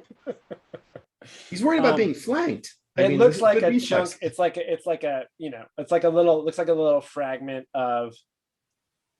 I mean, the only way to describe it is like it's like a fragment of pancake with a rock stuck to it, right? Like a chunk of its body fell off as if it could just shed part of itself, but it does not appear to be moving on its own. Okay. Yeah, because I am still, since Voga and Alexa decided to come down, I'm still kind of keeping an eye out. Yeah, for sure. No, that's super smart when it comes to amorphous. this thing's huge, right? It's 8. You're saying 8 feet diameter. Yeah, it's big. This would be a hard thing to haul out. I'm thinking, dead or alive. But it is worth a lot. I'm pretty How ready tall is just it to. if it's 8 feet in diameter? How what? How tall would it be if it's 8 feet in diameter? It's about a foot thick. Oh, so it's short. Yeah. It's wide but short. Yep, it's a pancake. Pancake. A fluffy pancake. Yeah. I got a bucket filled with water.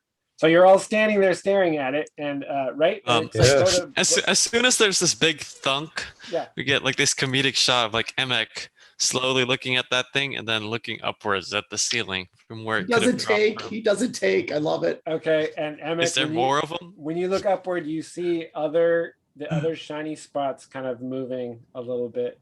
Well, so what you realize is that if in fact the torchlight was picking up the shiny spots on this thing, and it is covered with these little chunks and pieces of who knows what, but reflective mineral surface, then the ceiling of this cavern is covered with these things. So that's MX realization right then.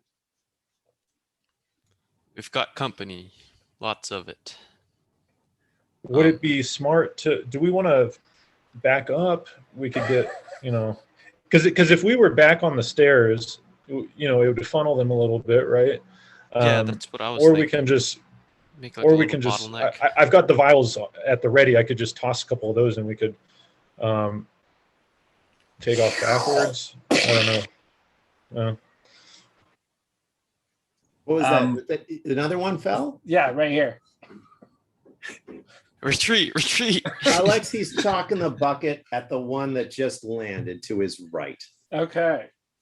Bucket full of Just- water, delicious rust flavored water, beautiful minerality, little clean finish on the end. Notes of old grass and elderberry. Hmm.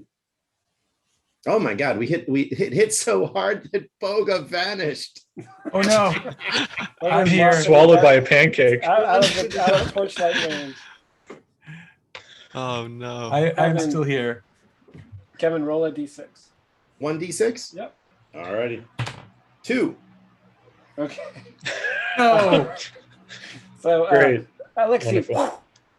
the water goes and splashes across it and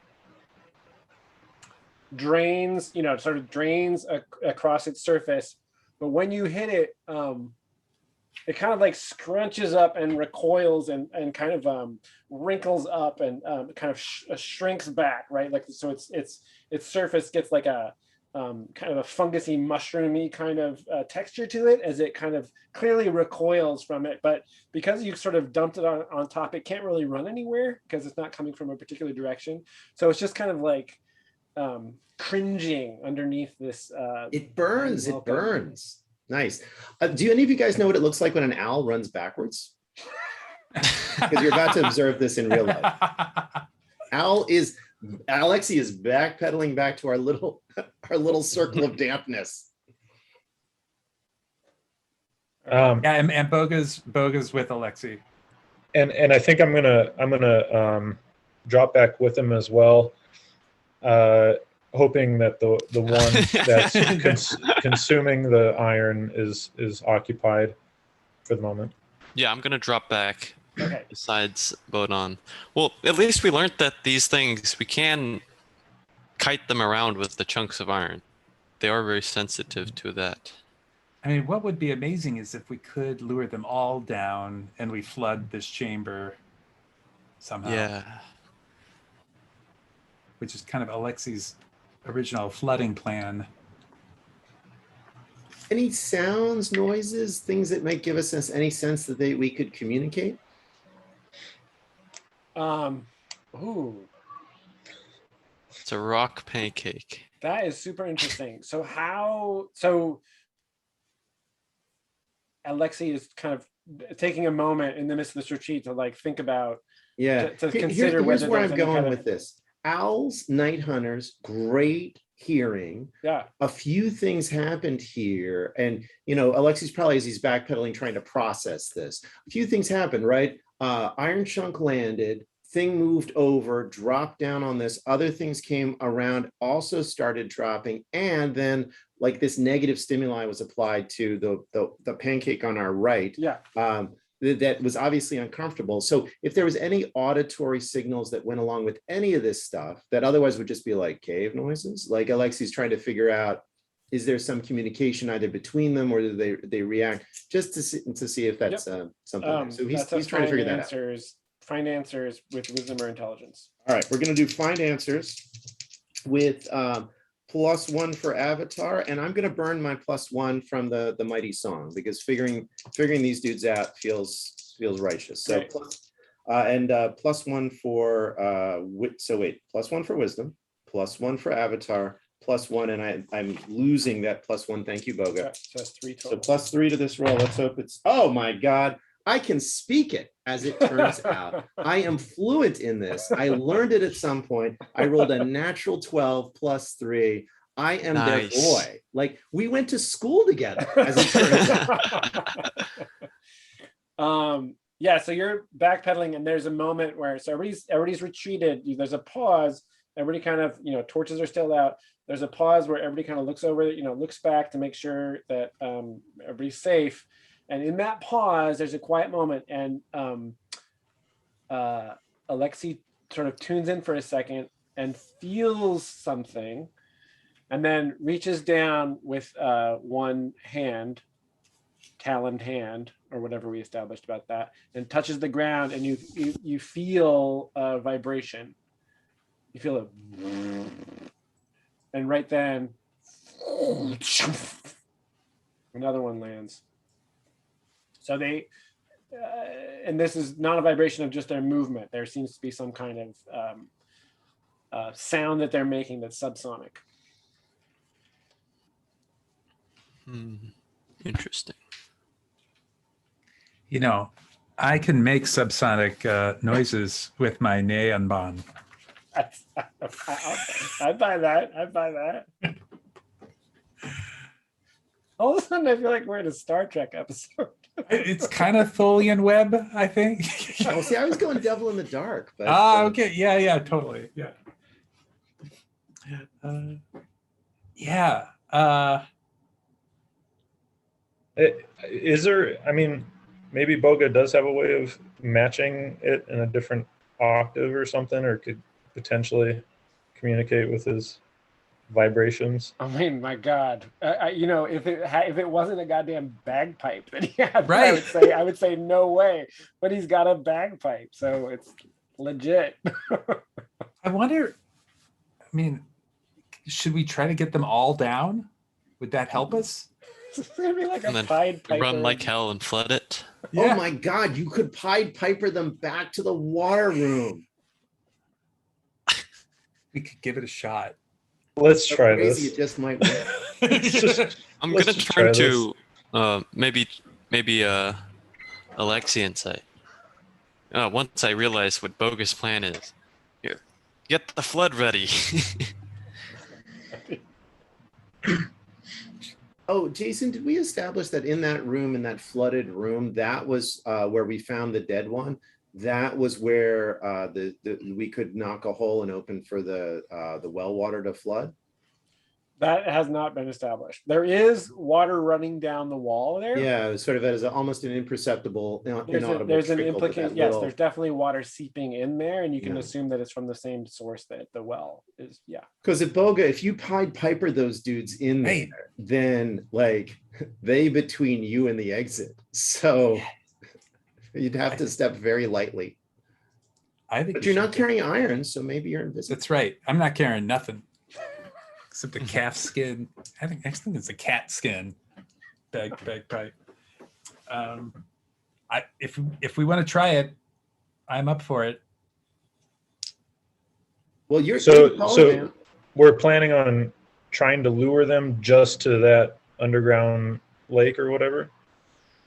Was that what we were saying? I think so. I think we should Let's- try it. We should totally try that. Yeah, Yeah. let's give that Okay. a try. All right. So are we all moving back to the entrance of the cave? Yeah.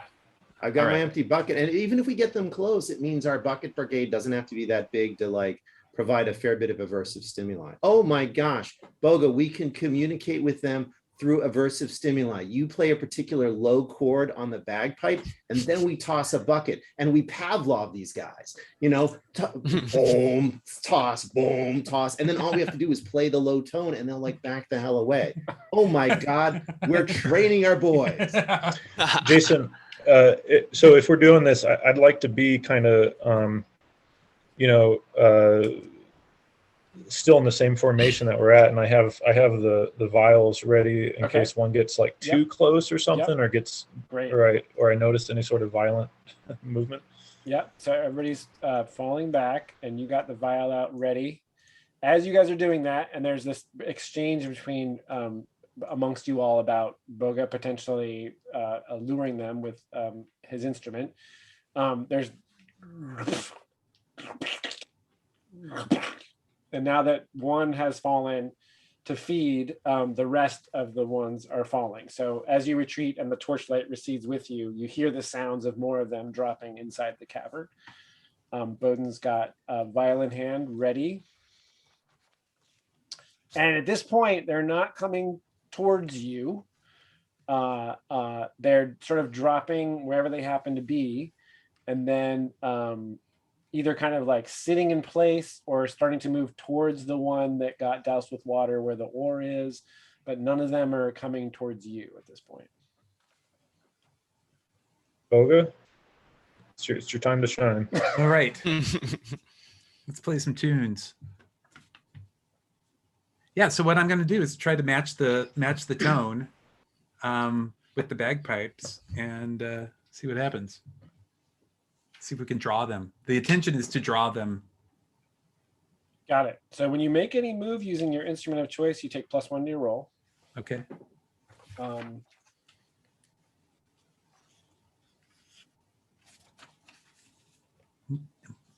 Is this a specific move? I mean, It is should I be- not. It Yeah. is. It's going to be a saving throw. Okay.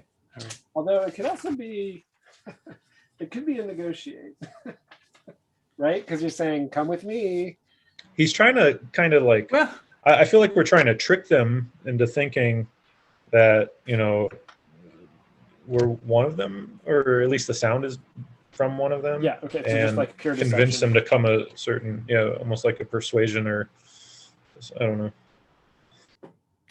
there is one- Emulate their yeah. feeding call, whatever the subsonic they must make when they're feeding. there is one move in the insulting or in the performance that is insulting, Oh, right. I forgot about that. which is an indifferent or hostile listener turns all their attention to you. So it's in a way, Yes. kind of what we're asking for.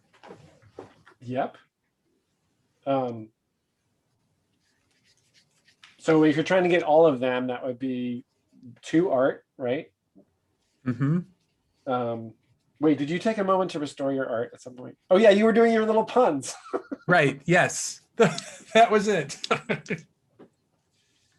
So if you wanted to do it that way, you'd need to roll. It's plus charisma. You need to roll a 10 or higher, and because you're using your instrument, you do get +1 to your base roll, which we didn't do before. But anything you do with your instrument, you get +1 with. Okay. So it'd be that and your charisma. Trying Yes, to just I see if that's better than. I get a +1 on my charisma. Yeah, and that's either for making a saving throw or negotiate. You get that same. You get that. Okay. Same +1. All right. So roll +1. Yep. And let's Okay. just make it a. Yeah, I don't think you have to perform. You can save your Okay. art actually. Yeah. All right. Great. Great.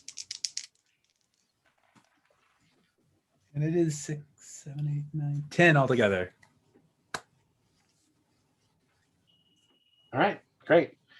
How do you play that? Like, what does it look like? Yeah. So so Alexis told me about the vibrations. I put my hand down there on the ground and I can feel it. And I think I have to put pretty much everything else I'm carrying down. And just really concentrate on the tone and matching it. And it takes me a little while to get there. I keep going lower and or higher. I guess if I'm going subsonic, I'm going to go higher and higher until finally it's gone, and then there's a reaction. Yeah, the nearest one pauses in whatever it's doing, and then kind of like undulates like a couple of inches in your direction, and then you see other ones kind of stopping, and then rotating or not, and like starting to gradually creep towards this Oh my gosh, vibration. it's working. So we're just going to slowly go back. It is the Pied Piper. Okay. We're going to Pied Piper it. The Pied Piper of Demir. Okay, so you got their attention. You're holding their attention. You're withdrawing it. So to make it to the water tunnel, so you have to go through the tunnel where the dead miners are. So it's it's a little bit of a distance there that you have to sustain this performance in a dark cave, lit by torchlight, trying to keep your concentration and trying to keep the flow going. It's a two-handed instrument, right? Right. What did you set down? I set down my adventuring gear. Like in And- a pack or a backpack. Yep. Anybody gonna grab that? Can anybody grab? I mean, I don't think I could. Okay. I got mean, a it might torch just and I got be- the vials at him. It might just be a sacrificed sack of adventure. Yeah. I think Alexi might actually be able to grab that. He's got torch in one hand and the bucket's now empty. Yeah. So he can put the loop of the bucket around the hand he's got the torch on because Okay. it's just light. And then he can just scoop it as we go. Hey, remember Baki was going to pay double for one. What if we brought them all up?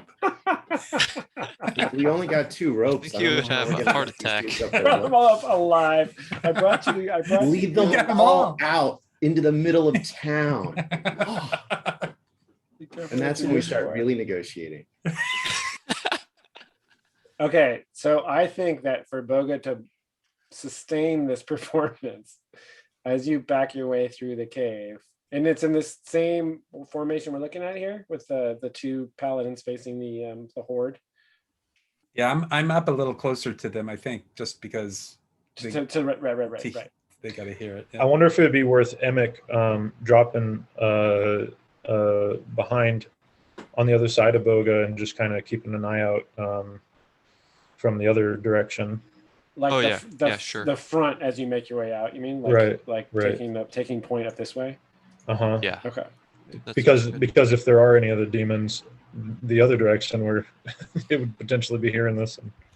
Yeah, right. And they'd be drawn towards us. And we know that there were demons in that area only because that's what befell, I think, the first or second group of miners, the group of miners who didn't make it in this far, because we found their remains before we got to the water room. Right. All right. So, Good call. Emek, you cross the kind of wet area of tunnel that was created by Bowden's bucket there. Yeah, I don't know if that's going to help us now or not. Still a Plans good changed idea. a little bit. Help or Yeah. hinder. All right, and they're all they're following along very, slowly, and then but occasionally one will like kind of lurch forward in a very distressing manner, like making you realize that they can actually cover, one of them at one point lurches like 15 feet forward in like a weird lurching jump, which And kind of My thought is if that were to happen, I could shatter one of the pots, maybe just on the ground in front of me, and that would just kind of slow them down for a minute. dissuade it a little bit. Yeah. What judging what you've seen so far from their reaction to water and the size of those vials that you have, you're guessing that the best way to dissuade one would be to hit it directly. Okay. And that's what I would do in that case. Yeah, if you smash a vial on the ground, it makes like a little, not even, like a little splash of water that might like make it uncomfortable, but from the way you're moving, you can tell they could move across that. It Okay. might be uncomfortable for them, but if you hit one with it, it might get confused. It's kind of what you're guessing. So Emek, you round the corner. And Boga, you have to roll. I'm going to say you got to make a saving throw with Constitution to sustain this song. Oh, that's good. Just Yeah. running out of air. Circular Yeah. breathing, man. Turning Circular- red. Circular breathing. It's like Oh. the intensity. It's the vibration, right? This is a pretty intense performance you're Sure. going to hear, and it's Yeah. such a Mark- shame that no one can hear it. Marching band style. Yeah, no one can hear it. Yeah, because do Yeah. we pick it up as like subsonics? Are we all like a little unnerved by I think it? there must be some weird, and plus Oh. they're vibrating too. So Yeah, and maybe the Algonquins can hear it a little bit. oh yeah, 'Cause yeah, they're- yeah. Right. They're dogs. Yeah. Okay. Well, Constitution pretty low, folks. So let's see what happens. It's -1. So that's a 5 altogether. Oh boy. Well, you get to mark Constitution. Okay.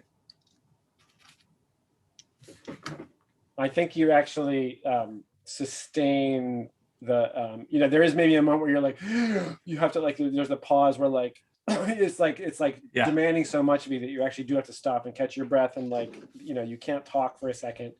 Oh damn it. And you think back on the market.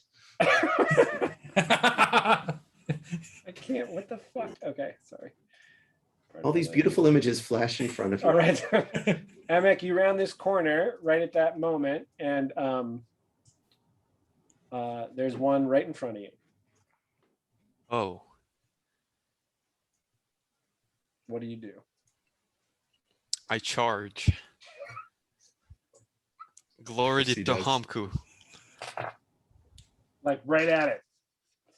Bronze Yes. sword out, shield, torch. Oh, I do have 3 of those vials. Okay. If this thing starts to eat me, I have that as a backup option. Okay, you are protected by Tahamku, and you're empowered, but that doesn't come into play yet because there's still torchlight, so that doesn't really have an effect. Great, you're going right at it, so that's a fight roll, my friend. All right. What do I roll? Fight is strength. Okay. Oh, he was just training that earlier this week, but he's not gotten buffer yet. Okay, and hold on a second. Also, do you advance the cause is one of your basic paladin moves. When you make any move in direct service of your cause, this is in fact part of your grail, right? You may spend zeal before you roll the dice to increase the result by +1 for each point of zeal spent. If you roll a 10 or higher, you regain 1 zeal. Ooh, Ooh, that's a neat mechanic. So very at this cool. point, how much zeal do you have? Like 2? I have 2. Yep.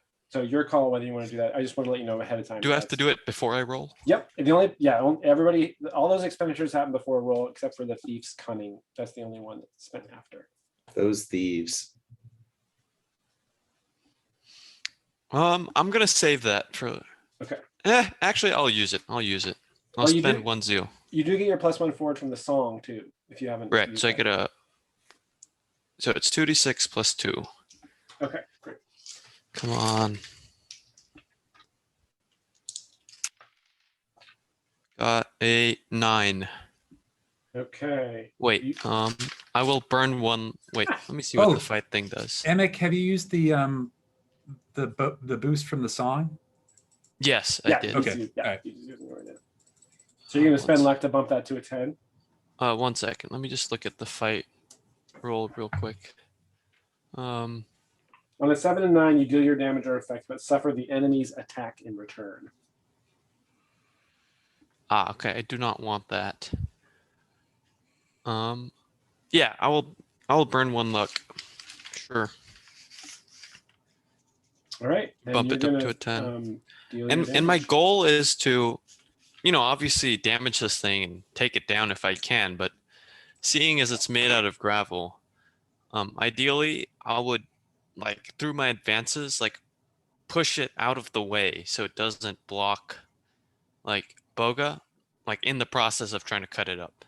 Like, Okay, first so you- priority is kill it, but if I can, that would be good. Okay, and so you're going at it with like multiple. Are you like you're sort of slashing at it and like trying to drive it to one side, trying to injure it enough where it responds by retreating? Is that part of the goal? Yes, Okay. for sure. Ideally, I would just kill it, but Yeah. I don't know how feasible that is. So that sword does D8 damage. Do I add anything to the D8? When you make any move in direct service, that's a move. Nope. Okay, a 4. 4 Okay. damage. And it is made of bronze, my sword. Yeah.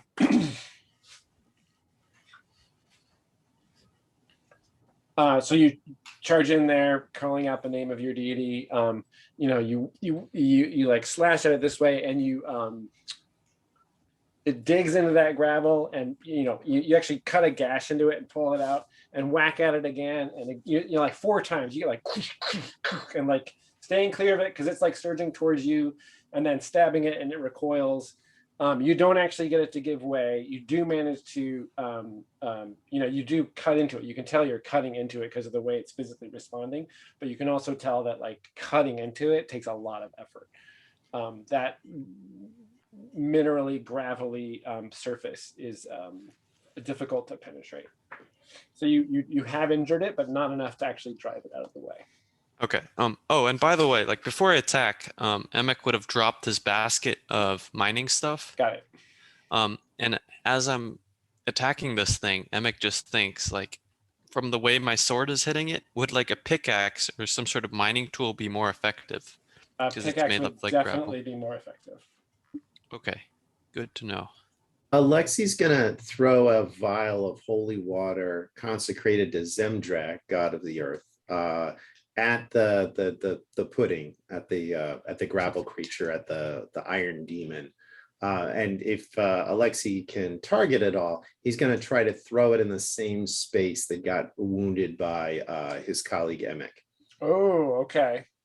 Try to hit that same spot there. Yeah, I figure it got opened up a little bit, and we'll add. Yeah, great. I love it. Go for shoot or throw. So that's a dexterity roll.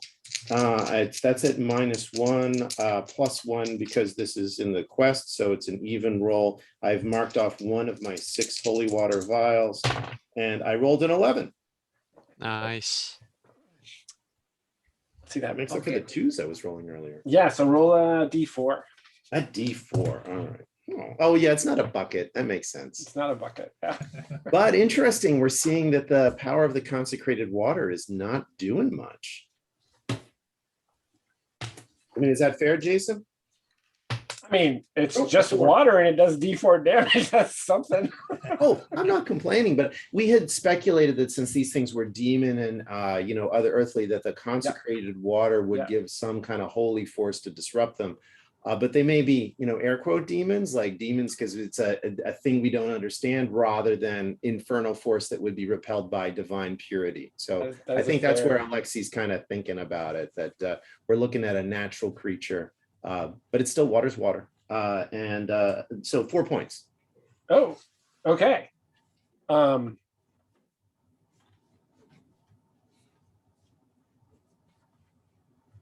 Okay.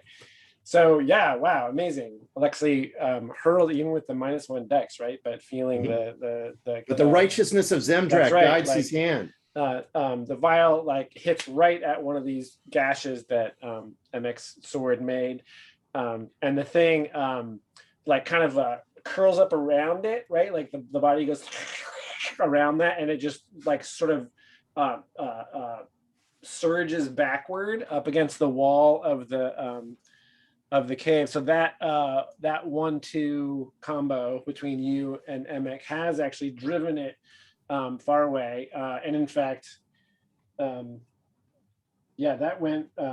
That was a pretty harsh blow to this creature, and it's now there's like a narrow space where you guys can probably get through there pretty quickly. Awesome. Emek's still in the lead there, so you guys are sort of, as you can see, it's at this point it's single file, and then it opens up a little bit past the creature. So what does Emek do? I'm gonna just keep myself between the creature and the party as they go through. Okay. You're really paladining the paladin. That's beautiful. Yeah, And then- Alexi's going to scamper past as quickly as possible with his lantern and head towards the water cave. And Boga and Bowden, same deal. Yeah, does it look like they're still following from behind at all, or They are. Boga just had to take that moment to like catch his breath my and breath. like regain Okay. himself. But now he's playing again, and they're continuing to come. Yeah. so I can either rush to the front for Emek, or I can put myself between that and the rest of the party for Emek to get back up to the forward. Yeah, your call. I think Boga's not shouting any orders. Oh no, I guess I guess my mouth full. I guess once getting up to Emek, what I mean is Oh, okay. I kind of either allow him to make his way back to the front, or I can, Emek. I can do it. I'm already engaged with this thing. So you're gonna stay defending, and Bowden will go to the front. Is that Yeah, he can pass by Okay. me. there somewhere? I will Okay. I'll rush to the front. Okay. Were there great. any mining picks in that basket of mining tools? Yes, there were. I was just gonna suggest that. It would be great if, Bodon could like toss me a pickaxe or grab one for himself, something like Oh that. yeah. When I get up close to you, I can just. Are there two pickaxes? There's just in the Uh, basket. There's just one. Okay, yeah. So I can if you indicate that, if Emmett indicates that to me, I can quickly just grab Yeah. that for So him you and grab pass that. it off. Hand that off. Run past to get to the front of the line. Emek, you're sort of holding it. You got your sword out just in case, and then Bowden hands you the pickaxe. What do you do with your sword? I will stow it. Okay, so Sort of a sheath. sword sheathed. You got the pickaxe. It's a two-handed deal. You have Yep. a shield in your other hand, right? That is. Oh right, I have a shield. I guess I'll put the shield away too. So If the pickaxe needs two hands, right? it does need two hands. You'll have to just drop the shield on the ground as opposed to like, in terms of Right. like speed of action required here, because the thing's about to come back at you. Okay, yeah. So shield hits the ground, pickaxe out. Could I Captain America throw the shield? Probably not. It's probably a big shield, right? I'm all for that. What would be the goal here? I'm not sure. I think I'll just drop the shield. That seems. I mean, it Maybe is when, giving you a like- point of armor, so it has that advantage, right? Yeah, I think I'll just drop it at my feet. It's there if I need it. Okay, drop the shield, pickaxe is up, and the thing is like, it's done sort of like recoiling, and as it like is coming towards you, part of its body goes and like it solidifies into a spike. Oh, Um, row. Oh, I remember these guys from Dark Souls or Demon Souls, rather. That was And no it- fun. Yeah, so it looks prepared to like stab at you with this spiky part of its body. So what do you do? If MX I'm still nearby, I could also drop a vial on it as So do I you pause? Does pass. Bowden pause at that point? So Bowden, Oh yeah, that would be great. I Yeah, have my I can do own that. vial, but if you want to go for it, that'd be great. Yeah, I can do that just to help you and give you time to do your thing. Sure. Okay. Sounds great. and Jason. you're gonna actually throw the vial at the same time, or Yeah, when I'm helping him to give that time, I can throw a vial at that particular demon. okay. And MX taking a stab with the pick, is that right? Yeah, chop Okay. down with the pick. So MX roll to fight, Bowden roll to throw, and we'll resolve that all together.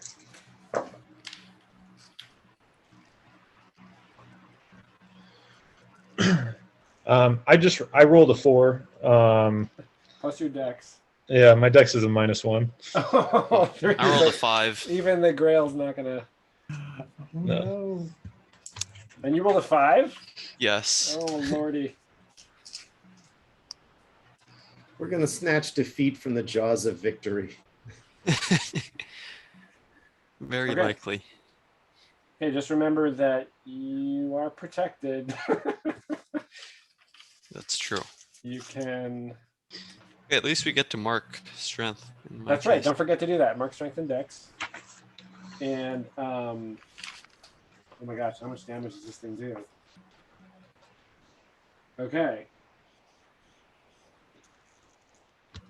So you guys are the ones with the torches too, right? But Emic doesn't have a torch. Bowden's still got a torch. So Bowden's I got a Bowden Bowden's the light source here, right? So like crazy flickering torchlight, has had the vial in his hand this whole time, hurls it, goes wide, shatters on the wall of the cave. Emic hefts the pickaxe and is like raising it and just about to bring it down, and the spike shoots out from the thing. Roll 1d6 plus 1 damage. Ouch. Let's hope I don't get a 6. Oh, I rolled a 1. So Whew. 2 points. You got Two. your chainmail on, right? Yes, I do. So I have Bronze chainmail. 3 armor. Wait, you only have, but you dropped the shield, so it's just 2. Oh, armor. 2 armor. Yeah. That's correct. And I'm protected. But I will not spend 1 seal, I don't think. Because you know the armor protects you. Yeah.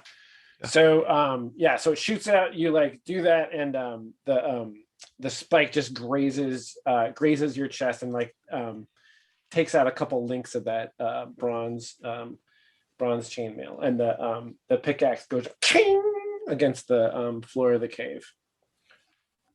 Jason, does it lose the material of the spike, or is it like a pseudopod that goes out and gets retracted back into the main blob? It gets retracted back.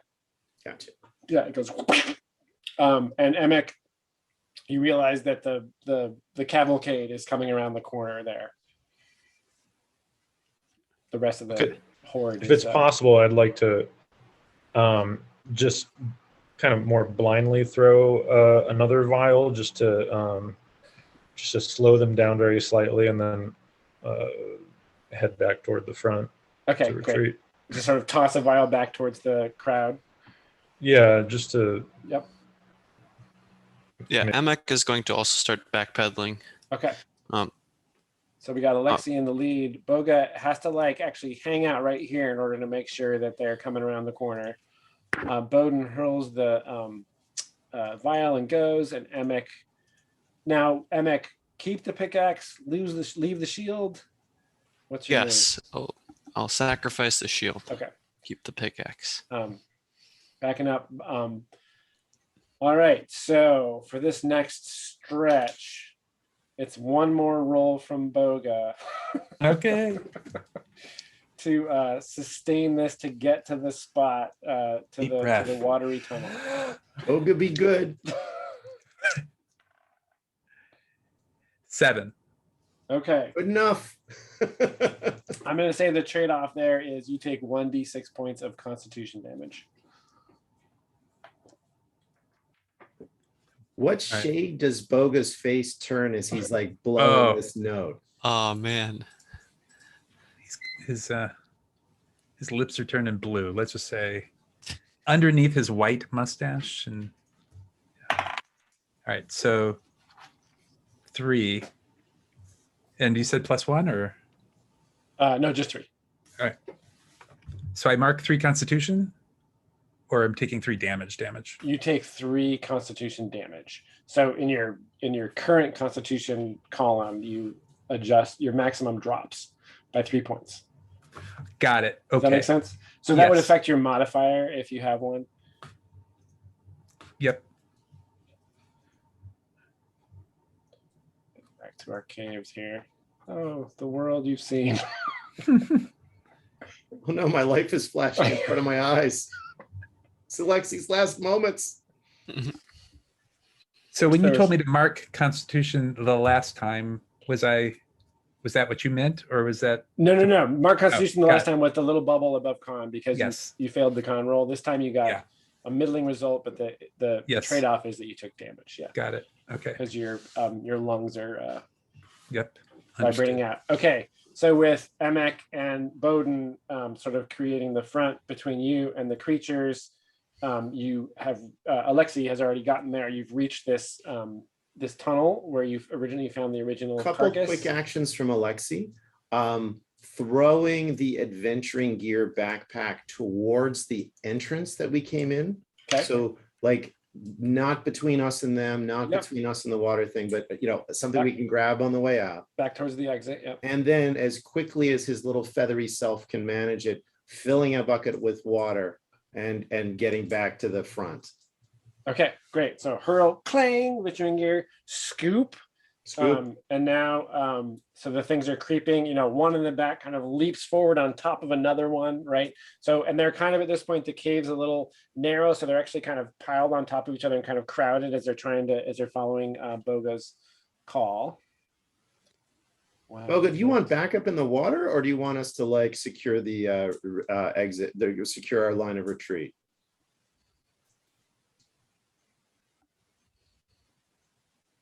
Sorry, say that again. So we're at the neck where you can go from our the pancakes perspective, you can go left into the water area or straight ahead that takes us out to the exit. And I guess my question is, does it make sense for all of us to like back into the back of the water cave with you? So we're all going to go down together. I'd appreciate the backup. All right, we're doing it. Party. I almost wonder if maybe like Bodon, he could go into the water a little ways, and then you could like get up on my I could crouch down and you could be on my back a little bit, leaning up against the wall, and so we'd be further out into the water. Yeah. I don't know if that would do anything. It would either make us safer or trick them into coming into the water, and I don't know how much like lemmings they are. Well, so also I want to be clear that this water is not like maybe 3 of them could fit into this body of water that you guys Okay. are. Oh, okay. And how many are there? Are there more mean- than 3? Remember, there were ones were dropping in the darkness of the cavern, so you actually don't Even know. but you're guessing at least 6 or 8, Ooh. if not more. I do remember. I mean, somebody said something about like. Anyway, yeah. So that's the situation. If you want to lure them into this water, Boga would be back in there trapped in essentially a dead end tunnel. Right? Like this tunnel does go down into the water. Maybe there's an escape. Maybe you could swim. And maybe if you lured them in there, you could get maybe 3 of them in that water. Is there a way for us to get this water out of here and into the? I mean, besides using our buckets. Yeah, the idea Jason was alluding to, one of the questions that we had, and we hadn't established it, is that wall that the water is trickling down, is that actually fronts the cistern? And therefore, could we like mattock it or pound it or crack it with a pickaxe, and open up water pouring down to be able to kind of flood this area and cause tremendous consternation to our foes. This would be an amazing moment of That sounds- theatricality. That sounds amazing. We should try that. And So- as a physical force, I mean, I would suggest if we can briefly whisper this, as a physical force, if one of our pallies could start taking a whack at it, that would be great. And the other piece is, if not, we're calling to Zemdrak and see if we can bring the waters of the earth to these guys. Like, So- Miracle is going to be plan B. The hypothesis is there's like more water behind this cave wall. Yep. Okay. Or I we think got two old new characters, you know. If that's within the realm of possibility, I could take a I'll give you the pickaxe pickaxe. and invoke my wrath Yeah. to go nuts. F this wall. F it right to. It's like the Minecraft like haste potion. Wait, so what does that exchange look like? So Alexi says here, and he points, and there's cracks in this. There's this, as the first time you came here, there's water actually. There's like a thin veil of water draping the rock, and Yeah. Alexi's figured out that somewhere, this water's coming from somewhere else, and has identified a spot that he thinks if you just can break through here, then a gusher, right? Yep. So he says here and looks at Bowden and Emic. And what does it look like? So Emic's got the pickaxe, Bowden's got the, so what does that exchange look like? How So- I'll do hold I- them off. I toss the pickaxe too. All right, so I grab it. My hand, one hand is free. I have a torch though in the other.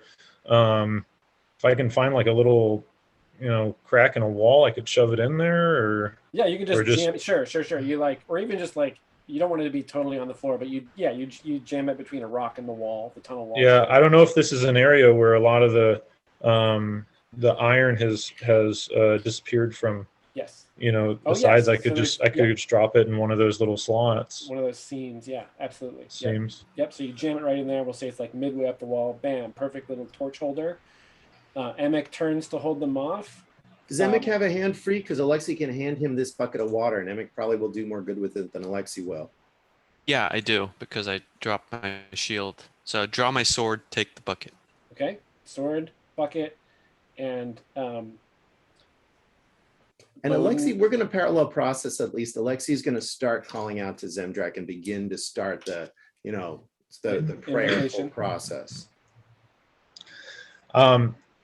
So if I get so I can start going in at this wall and seeing if it's releasing some water, and if it's giving me indication that it would potentially release a torrent or something. If I really go at it, I would maybe wait for more to collect closer to Boga and closer to where all this water would come down. okay. So okay. So you're waiting for more to get. Okay. Excellent. So you're resisting the wrath for a moment there, right? Like, Well, sure. you're like, oh, I'm letting it build up. Yeah. Okay. Great. There we go. That's a better way of thinking of it. Looking back, looking at Emic. So like at this point, like there's two of them are kind of like jammed up against each other, kind of like slorching towards Emic. And now there's about. So I guess Boga's moved past you in order to keep playing and drawing them. Emic is, probably looking over his shoulder at you, and now, and Alexi is probably between you and Boga, and it's about as close as they're going to get before. This is it. I just go to town then. I unleash the wrath of Abidana on the wall here. Excellent. Abidana, who is it? Change, freedom, and what's the other thing? Wrath. Change, Wrath, freedom, and wrath. yeah, Well, this yeah. will definitely change the environment. The water. We're will going be to free that water, constrained as it is. trapped in that cave wall. Okay, so this is going to be a saving throw with strength. When you make any move in direct service of your cause, you can spend zeal before you roll to increase the result by +1 per point of zeal spent. So you could spend more than one if you wanted to. So I've got 2 zeal. I also have driven, which says I can burn ability Oh my points God, in yeah, place of yep, zeal. Yep. And the Um, max you can get on any roll is +4, so you could actually then I will do at least 2 of my wisdom to do that, to bring that up to 4. Oh yeah, that's a Um, berserker thing. That totally makes sense, right? Because Yeah. you're so consumed with wrath that you're heedless of the consequences. Oh, that's awesome. Yeah. And so, is there anything else I should be looking at, Jason? I've got the 2d6. I've got the 4 from the zeal and the wisdom, and then just my regular strength modifier. Yeah, so and it maxes at +4, so you're already what is Oh, your okay. modifier? It's +1, so I would do 1 less wisdom in There that you go. case. Yep, yeah. And you're Okay. burning both zeal, right? Yeah. Yeah, both zeal and 1 wisdom. All right. I got a 7 plus the 4 would make it 11. Okay. If you roll a 10 plus, regain 1 zeal. Oh, cool. And I think it's right. It's not just one blow, right? Because there's this wrath aspect to it. There's the Minecraft haste potion aspect to it. There's but that first blow is like, ching, and I think Yeah, Alexi, maybe it like ripples along the wall, or I don't know. Yeah. That's great. And actually, it's a pickaxe, and you're using the pick end, and it goes all the way in up to the haft, right? So like a good foot of the pick just goes, and when you pull it out, there's like a spout of water, but that's not going to be enough, right? It's like a garden hose of water.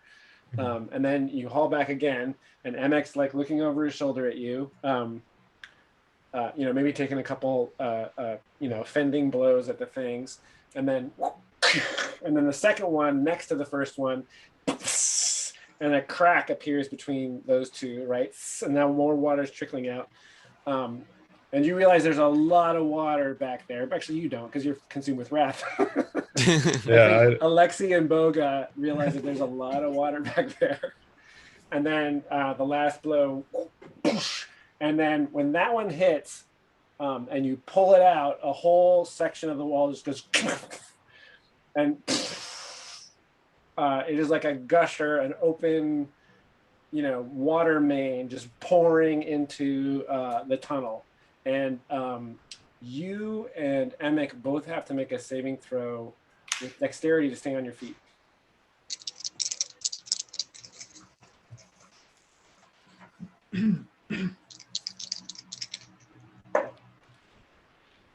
Ooh, nice. I got a 10.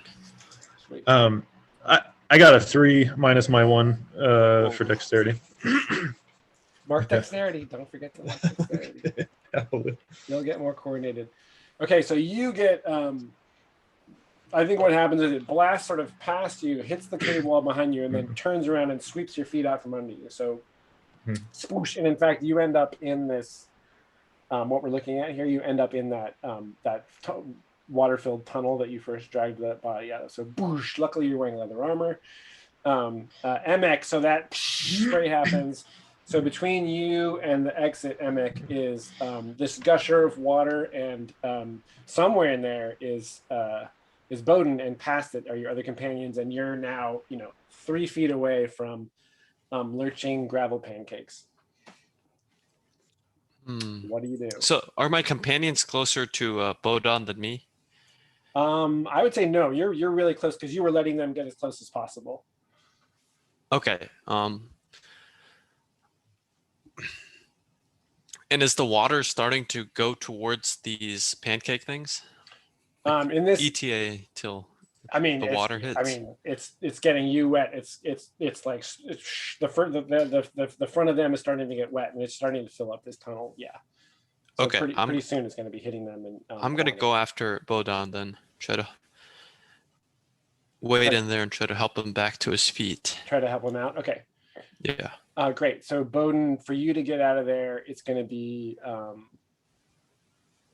think, a strength or a constitution roll, your call, and you get +1 on top of whatever else for MX help.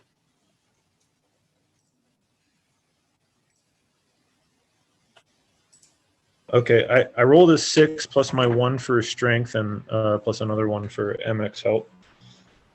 Give me 8. Okay. So that means that basically everything you're holding, you have to get out of in order to get out of, there's like the force of the water, there's you being half submerged, so you have to drop the pickaxe. The torch is out. What else do you have on? Oh, you got the bandolier. That's fine. You can keep that. Sorry, The bell. torch was Oh, sorry, the wedged in the seam, wall. but- Yep.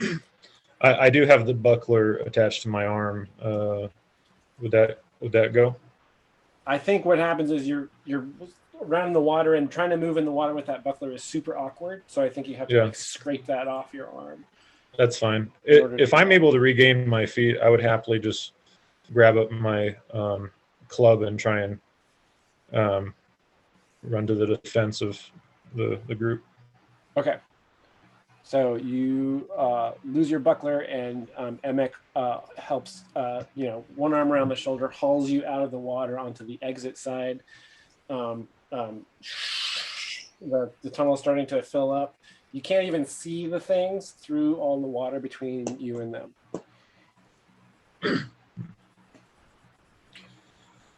And I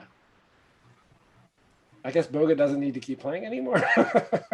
It's not. Yeah. Finally takes a breath. So the pancake demons? They're being drenched in water, but they're still coming at us.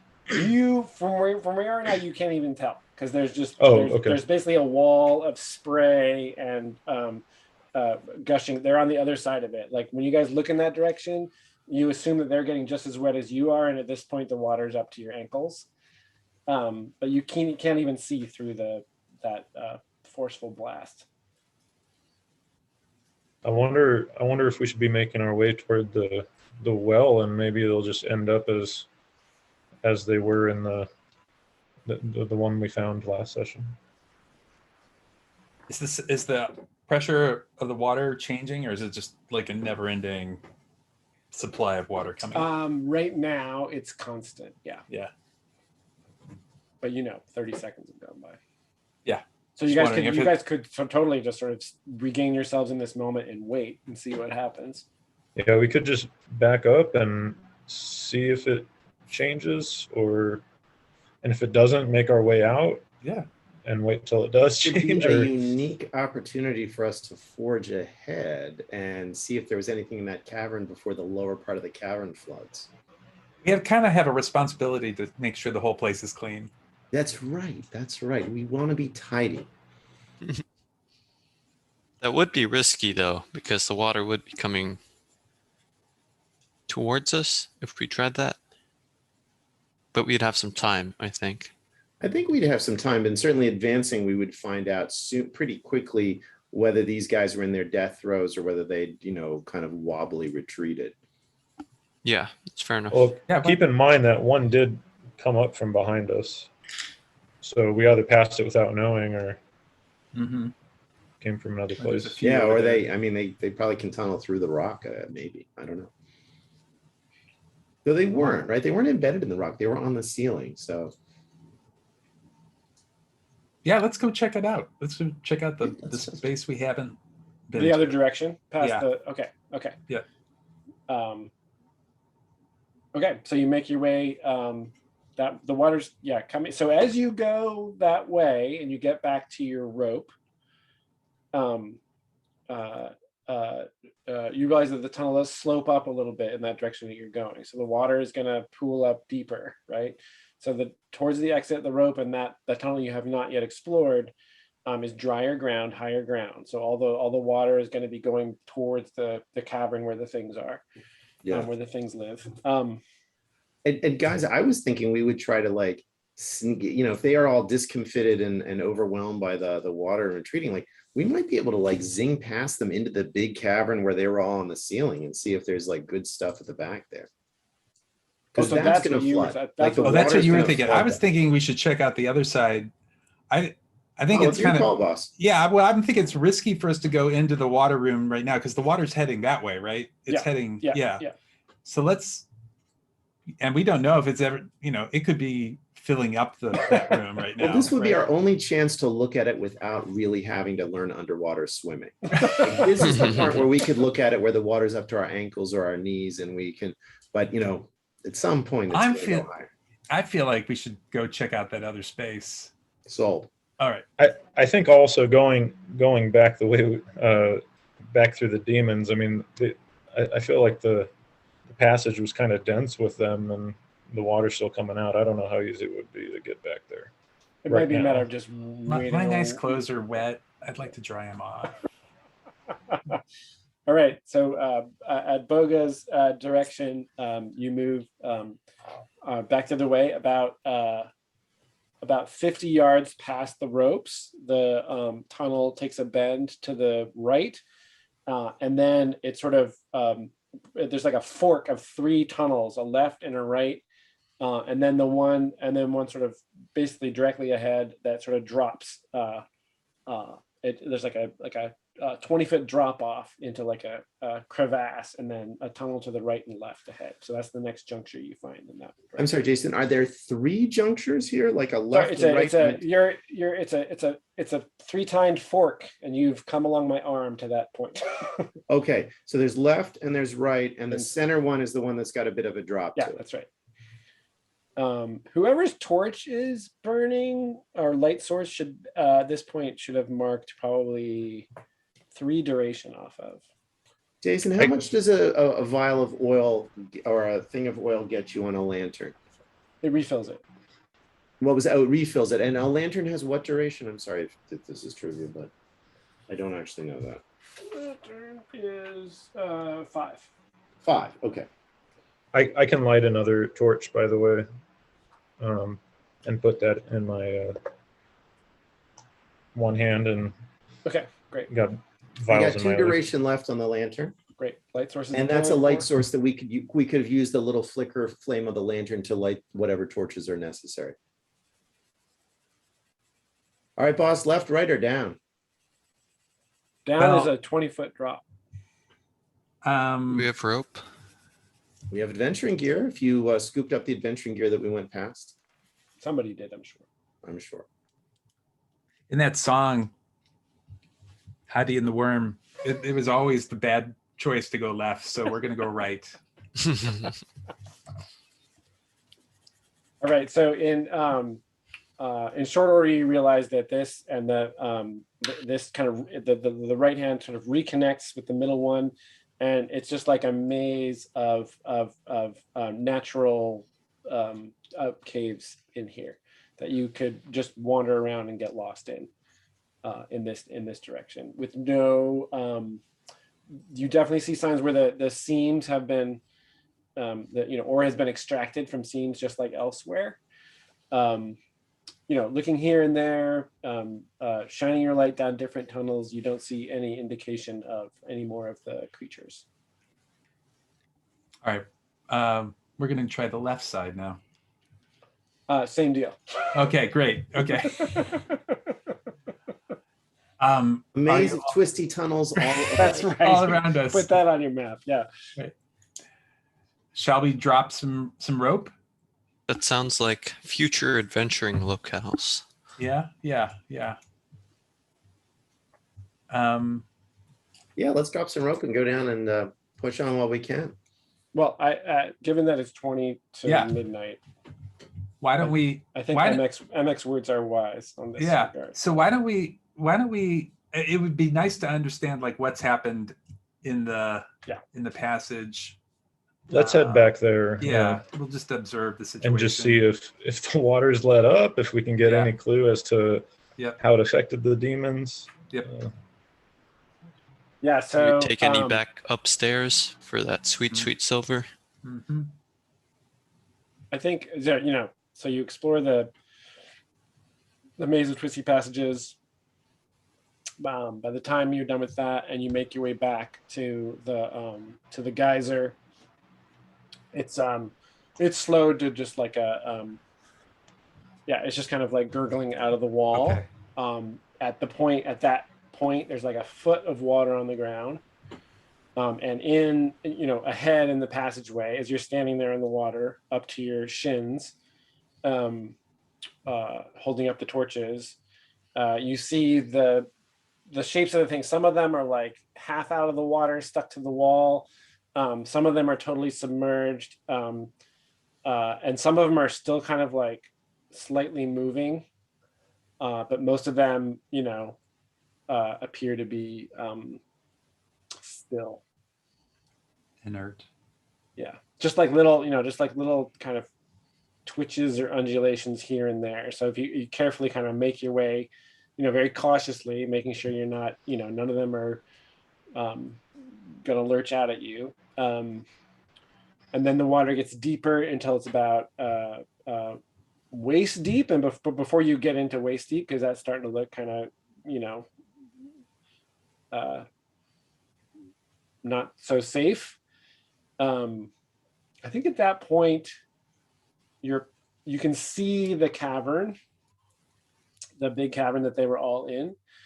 And so all the creatures you've seen, and you count, I'm going to say, yeah, you have counted 9 of them. And oh, go ahead. Is that about what we've counted as far as what was coming after us, or do You we guess assume that there's there were more probably... in the cavern. Uh-huh. You don't know how many Boga's song actually really called. But if the ceiling of that cavern was covered in them, there might have been 20 total. At any one time, when you think back on, through the adrenaline and remember what was chasing you, like you think like 8 to 10 at the most you could imagine. But if they were all on the ground, then they're probably all in a similar state to these ones. Because you can imagine if this water was filling up that cavern, then it was filling up those deeper recesses as well. So there's an enormous volume of water in here. Oh, we Right. gotta go look. Oh my gosh, we have to go look. I'm also guessing though that if the water went that far in, maybe the demons that were in excess would have maybe retreated further back into the depths or something.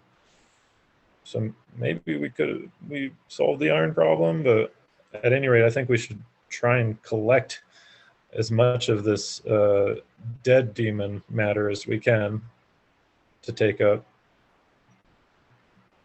Can I talk you guys into trying to get to the main cavern and like poking in as far as we can while everybody's discombobulated? Yeah. I think are we kind of there, Jason? Are we like? To get there, it's gonna be A deep- Yeah, basically we'd be armpit swimming deep. at that point. Yeah. Yeah. Okay. Yeah. Well, I think we should try to get to be able to come back with we took care of your demon problem. We should get a good look at what we've done and see if there's anything left that we need to clean up. Okay. And I think Bowden was saying maybe we should take one back, and maybe we can find one that's half alive, and that would satisfy the extra bonus. Okay, so in order to expedite that, I'm going to say you realize that in order to get into that cave with a light source, because the water is so deep, is you're going to need a boat. And or a flotation device of some kind. So I think like what's going to happen is like climbing the ropes, communicating with Khalil. There's an engineering problem here. We got to get all these bodies out, right? It's not just going to be you guys hauling those bodies. He's an engineer. He can help you do that, right? Right. So what we can do is we can cut to like there's a montage of him getting his crew together. Everybody's super And excited. can I throw in that we have now the basis of primitive kind of training communication stuff, and I don't know if Boga wants to be Boga speaks with rocks, but Boga that's a good can speak with rocks, right? He can certainly draw them in one direction, and that's the basis of training. So that's really cool, and especially now that we're in montage, kind of draws out a little time. Like you can easily imagine, like that's could be the start of, because we know these things aren't supernatural in the sense that the holy water did nothing to them outside of just being water. So it's not like there's some infernal demon force. They are natural rock predators or whatever, and we may have uncorked their usefulness, and certainly. I think at least one of them is going to be stunned and twitching counts as alive, and alive counts as 60 silver. So I think the first word I'm looking for is cha, and the second word is ching. Plus, we can take the pancakes up there and smelt them into ore and get even more money that way. Yeah, well, if you want to do that, that's going to be a problem because Baki will not stand for that. He will pay you. He will pay you 30 silver pieces per corpse. If you say you're gonna smelt those down yourself for maximum profit, he's gonna be really pissed. He won't be No, able no, to. that's what I meant. That's what I meant. Oh, Like okay. Yeah, in 30 partnership with pounds Baki. to- Yeah. Yeah, we're not going to try to screw him. Yeah. Okay, great. So, yeah, Khalil calls his crew together. There's like a truss set up. There's like a pulley system, and then there's a montage of you guys helping to haul out these now kind of rust-colored hulks that you like. It takes a couple tries to figure out what kind of a harness you need to like haul them up. So that all's happening. Meanwhile, there's no boats in this town. So whatever, whoever the local carpenter is like, hacking something together, and Boga and Alexi and whoever else wants to go goes out in a little punt into the cavern with the torches, and I'm gonna say, This is a powerful hero's journey moment, right? Because we're underground, crossing a body of water, an underground lake. So, this is the hero's journey. We're going to find something great. I'm gonna say Boga has to get lucky to see if there's a half alive one. All right. Let me just say, I'm not a very lucky guy.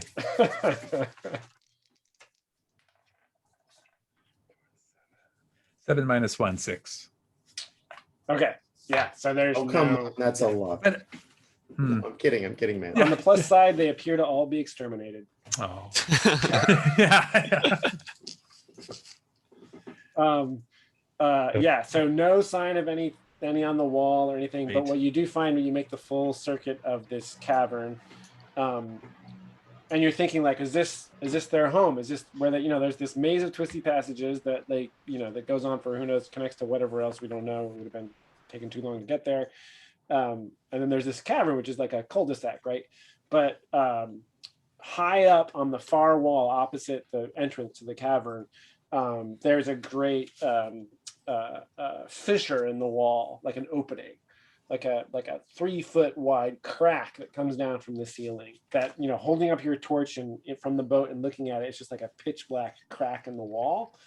And from the there's like you can tell if there's like comings and goings because of the residue that they leave behind. That at this point you're familiar with, the same way that like you can tell where bats roost because of the droppings they leave behind. These things leave some kind of waste matter behind, and there's some of that's accumulated around this crack. So that maybe at some future date that hole in the wall might be worth exploring, but there is a way out of this cavern.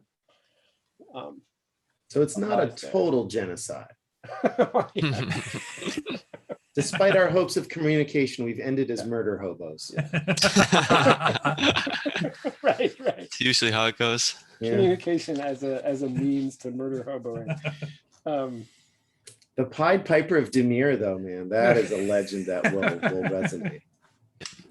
You got to add that to your repertoire. That'll be a new song. Yeah. So I'm gonna say, Emek, roll a d10 and add 10. Okay. Let's see. D10. All right.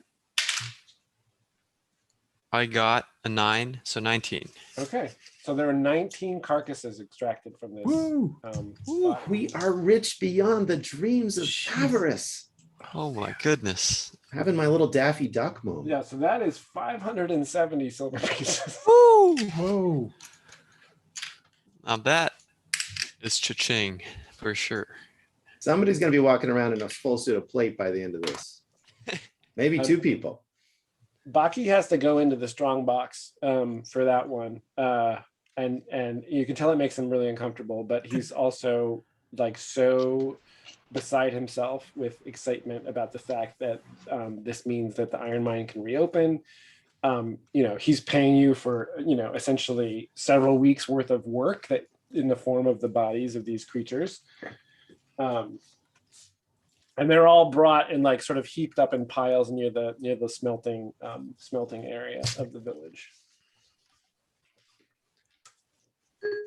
Are we like the Khalil town is- heroes? What's that? Do we become like the local heroes for a bit? I think that in Demir, you are celebrated. I mean, the bodies start coming up, and like people are disbelieving at first, but by the end of, I mean, it's like several days of work actually, and by the end, when the last one's brought up, there's Khalil and Azam kind of like throw a party basically, right? So, and you are absolutely the celebrated heroes of Demir. 142 silver per person if we're 19 creatures times 30 silver divided by 4. Nice. 142.5. Nice haul. Cha-ching. 142, you said? Wow. Wow. I've never had this much money. Mm-mm. Imagine all the stuff we could buy with it. I've been on a couple missions here, and I got to tell you, nobody. I mean, Jason, you can correct me if I'm wrong, but nobody's walked away with this kind of money. Nobody. And live to tell about it. Well, yeah, no, and hey, no casualties. Yeah. No, the biggest haul, this is definitely the biggest haul so far. The one you just did, Kevin, is the second biggest with the Oh, all the really? jewelry and Okay. stuff that you guys stole. Yeah. No, actually, I love the hard scrabbleness. Like I'm really minding every single silver piece. Like I am really like, no, you keep it. I've never had that thought once so far. And don't forget, you can sock away 100 silver for an experience point. You know we're not doing that. That's always an option. Not until you're walking around in full plate. Not until I have a pet elephant.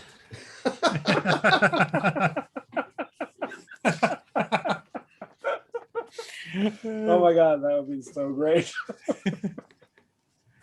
They must call them I something else loved in how this this- world, and they must have 4 tusks, but I'm sure they exist. I love how this came together, right? We had strength, we had knowledge, we had like everybody put some stuff together. We had an Yeah, incredibly yeah. long bass solo. Like it was a really Inagata Devita kind of level of, just kept going. Yeah, there was Yeah, a that lot was of team. I felt like it was a lot of teamwork. Like everybody contributed a special thing to it. Yeah, it was good. And nobody died. Nobody. I mean, we didn't even take that much. Emic, how much did Emic lose hit point wise? Nothing. The armor took The it armor for took me. The it. armor took Nice. it. Yeah. See, no, I think we just ended up with like a really good plan. Man, this Honestly. is basically like old school D&D how it would work, right? You have two. It's all about ingenuity Right. and Yeah. trying to figure out how to Yeah. avoid. Yeah, That's if we why I just asked you to charged Avoid the in fight. Yeah. 'Cause 5e these guys had style, like what, 8 or 10 hit points times We would've 19 been of those cake. guys. Like When they started we were doing winning that the pokey transforming Yeah, thing, that- I was that like, demon no, I don't want to fight. see what that's like. No, that was because that was die 6 plus 1. D6 plus 1, 2 armor, 9 hit points. Yeah. Yes. It's really interesting, actually. This is the only way we could have tight roped our way through this because I don't. Because I even if really I'd had gone no for idea like, what you were gonna do. yeah, because if I'd gone for like the major like level 5 hubris, Invocation. Zemdrak intervention, like I don't think that was going to do more. Like maybe I could do speak with dead and say no, we want to talk to these things through the magic of Zemdrak, maybe. But killing them, bringing up a flood, like that was like I wasn't going to be 19 of them. So Yeah. right. Noble Bowden's mighty arm, like shattering that with That's a good with scene. rage, Yeah. while Emic holds Mhm. the line and Bowden holds that bass note. Like that, Yeah, I like that. That's good. that was great. Yeah, that was pretty sweet. And then them just dropping out of the darkness with like this thunk, and The then thunk. suddenly realize like there's not just one, like the whole ceiling's alive. Yeah. Like that was lovely. Especially in retrospect where we didn't die. Well, gosh, I gotta say, I was all, yes, they can sense iron. Yes, they would have eaten your armor. Yeah, that was part of the deal. And the fact that you guys took the steps to like remove that, and then had the ore as bait, like that all contributed to it working, right? Because it could have been walk into that cavern and have them fall on you, but like. Yeah, and you Yeah. foreshadowed that with what happened to the miners. And I was certainly reading, miners are not like wilting daisies. Like these are tough, strong people who had sharp, pointy things, and they just got erased. So, Yeah. I think one of the reasons we beat feet so early, or not early, but appropriately last time, was I had this really persistent sense of threat. Like 9 people gone and the one like superhero miner in there, like that guy didn't escape with his sanity. So like, yeah, this went out like so much That- better than I was Yeah. thinking. That really We got worked it as 2 separate surprisingly. sessions. Yeah, it did. Yeah. Oh, and whoever wanted to talk to the miner's girlfriend or partner and got us that interview and that other stuff, like I think the town stuff was great. And what you guys did with our little scarred Vold priest was also lovely. Like I think all these bricks, you know? Oh, so does that mean our grail is done? Yeah. It does. When you accomplish a grail successfully, reset your zeal to maximum. Well, Is- Jason, you'll be relieved to know that I'm going to take 2d6 of ability damage now that my avatar is over. Oh my God, that's right. Oh. 9. I'm back where You I just was. collapse as soon as you come out of it. Like we all start celebrating and cheering, like, woo, we did it, patting each other. Alexi looks funny for a second. And this cartoon we- falls over. A week later too. You know Well, what? it's not like I'm any worse than when I came in. So you guys are basically playtesting paladins for me. I'd be happy to hear in the Discord any comments you might have so far, but I'm gonna make a change right now to when you accomplish a grail successfully, mark XP and reset your zeal to maximum. Just because I feel like there should be more to that than just resetting your zeal. Nice. I'm Are we cool gonna with do that. the Mark XP stuff now? Yeah. Okay. We are. Here we go. Wrapping up. We have the cleric took action according to your cause. I mean, I would say yes. Yes, absolutely. Your cause being, remind us. Cause being to heal these lands and the people within them. And Zemdrax's domains are earth and music. So like this was so up Zemdrax's tree. And he does have this, it's not an official piece of him, but he has this connection with the people who delve, the people who produce, the guys Yeah. who work the fields, who dig the mines. And so all of this, I think, falls under his, Right. this is a very Zemdracky quest. Awesome. Paladins, make progress towards your grail. You, in fact, completed it. So you get XP for that. And that makes sense to me. You get XP in a session where you make progress towards it and then one for completing it also. Like that. Yeah, that lines I up like for me. that. Bard, memorable performance. I think so. I think so. That'd probably be the most memorable of all my performances. Yeah, that Yeah. was one for the. Subsonic bass Yeah, solo. and it's just one note. Yeah. It's amazing. Minimalist. And no one else Yeah. heard it. Oh my God, it's the start of minimalism in this It world. I was gonna say it's like John Cage. Yeah, it's all avant-garde. Fancy Yeah. John Cage. Yeah. Okay, traits starting with Alexi. Kind and greedy. I think Alexi was trying to find a solution that didn't involve us becoming murder hobos with the Oh yeah, you're the communication. one that How do suggested we talk talking to with them? you. How do we do this without Yeah, violence? And that Work it. didn't work out, but we tried. Odin, what are your traits? Yeah, traits are frugal, wrathful, and doubtful. I was a little doubtful we could survive just going up against them in the cave and wanted to back out pretty quick. Frugal in that I didn't go to Moonhadir for that other equipment. Yeah, just kind of yeah, got what yeah. I needed. And then And Wrathful. Wrathful, I think, may have come into use at one Absolutely. point. Totally. Okay, excellent. Boga, what do you got? Well, I have responsible and malicious. And Those I'm gonna guys say aren't the bothering us malicious- anymore. I'm gonna throw the malicious in that, Alexi was trying to communicate with them and do the right thing, and the maliciousness was just like, no, we're just gonna wipe these guys out. Let's lure them into a trap. Great. And Emic? My traits are cooperative, forgiving, and merciful. And I think I was cooperative when, going along with the plan, Yeah. and maybe when I gave my pickaxe to Bodon. Yeah. Totally. I'll buy it. 1 out of 3. I feel like Emic is such a sweetheart. Totally. Like, And he's also just like like total courage such a in the moment of just like good-hearted. Yeah. charging in. Excellent. Alignment, neutral for Alexi. Restoring balance, we've got the status quo has Oh, been yep. preserved. Balance is there. And he is, I hate to say this, he is not adverse to having like some coin in pocket for the first time in like, forever. Right. Satisfy a personal need. I think he has a personal need for bed rest at this point. Yes. Boga neutral as well. Is that right? Yes, correct. Okay. Yeah. So same thing, I think. Same deal. Yep. Odin is chaotic. Is that right? Sorry, you're muted, Jason. You're muted, my dude. Sorry, thanks. Cause trouble or disrupt a prevailing order. If the prevailing order were a bunch of demons in the mine, we disrupted that. I would say anytime you end with a stack of absolutely. bodies, That absolutely wins. was the prevailing order. This was an ecosystem that you totally disrupted. but it's been gone now. Yeah.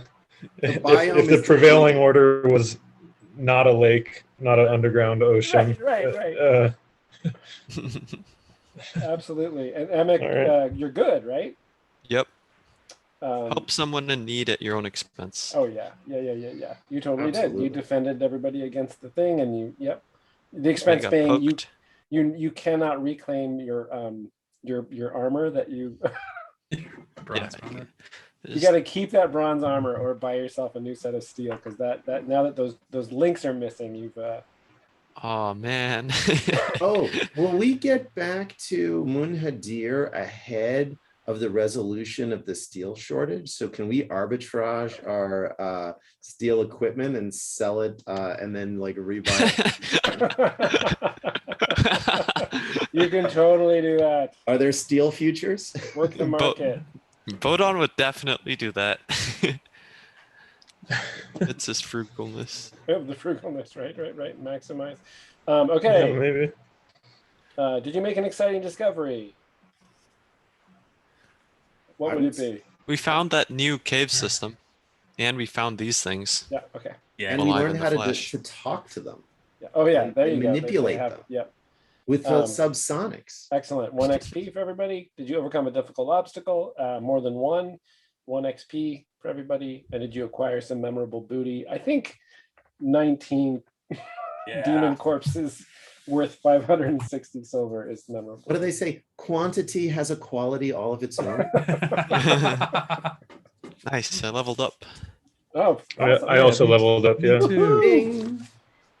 Congrats. Jason, real quick, do you think I'd be okay just to switch my stuff back out to get my original chainmail and the helm in particular? Was, Yeah. Well, for sure you what get it- that back. I think Okay. the only thing, nothing really. You didn't even really hit anything with your club, right? No, I didn't. And the armor didn't really take any direct damage. You got wet. Yeah. Yep. Nope. You can swap back out. Cool. Oh, and I guess Emic, if you wanted to not have to buy, if you wanted to get back your chainmail now that your bronze armor is a little bit damaged, I would say that you could actually pay to get it repaired and then trade it back. Would that be cheaper? That would be, well, yeah, full set of chainmail costs 90. Well, and with the iron shortage costs 120.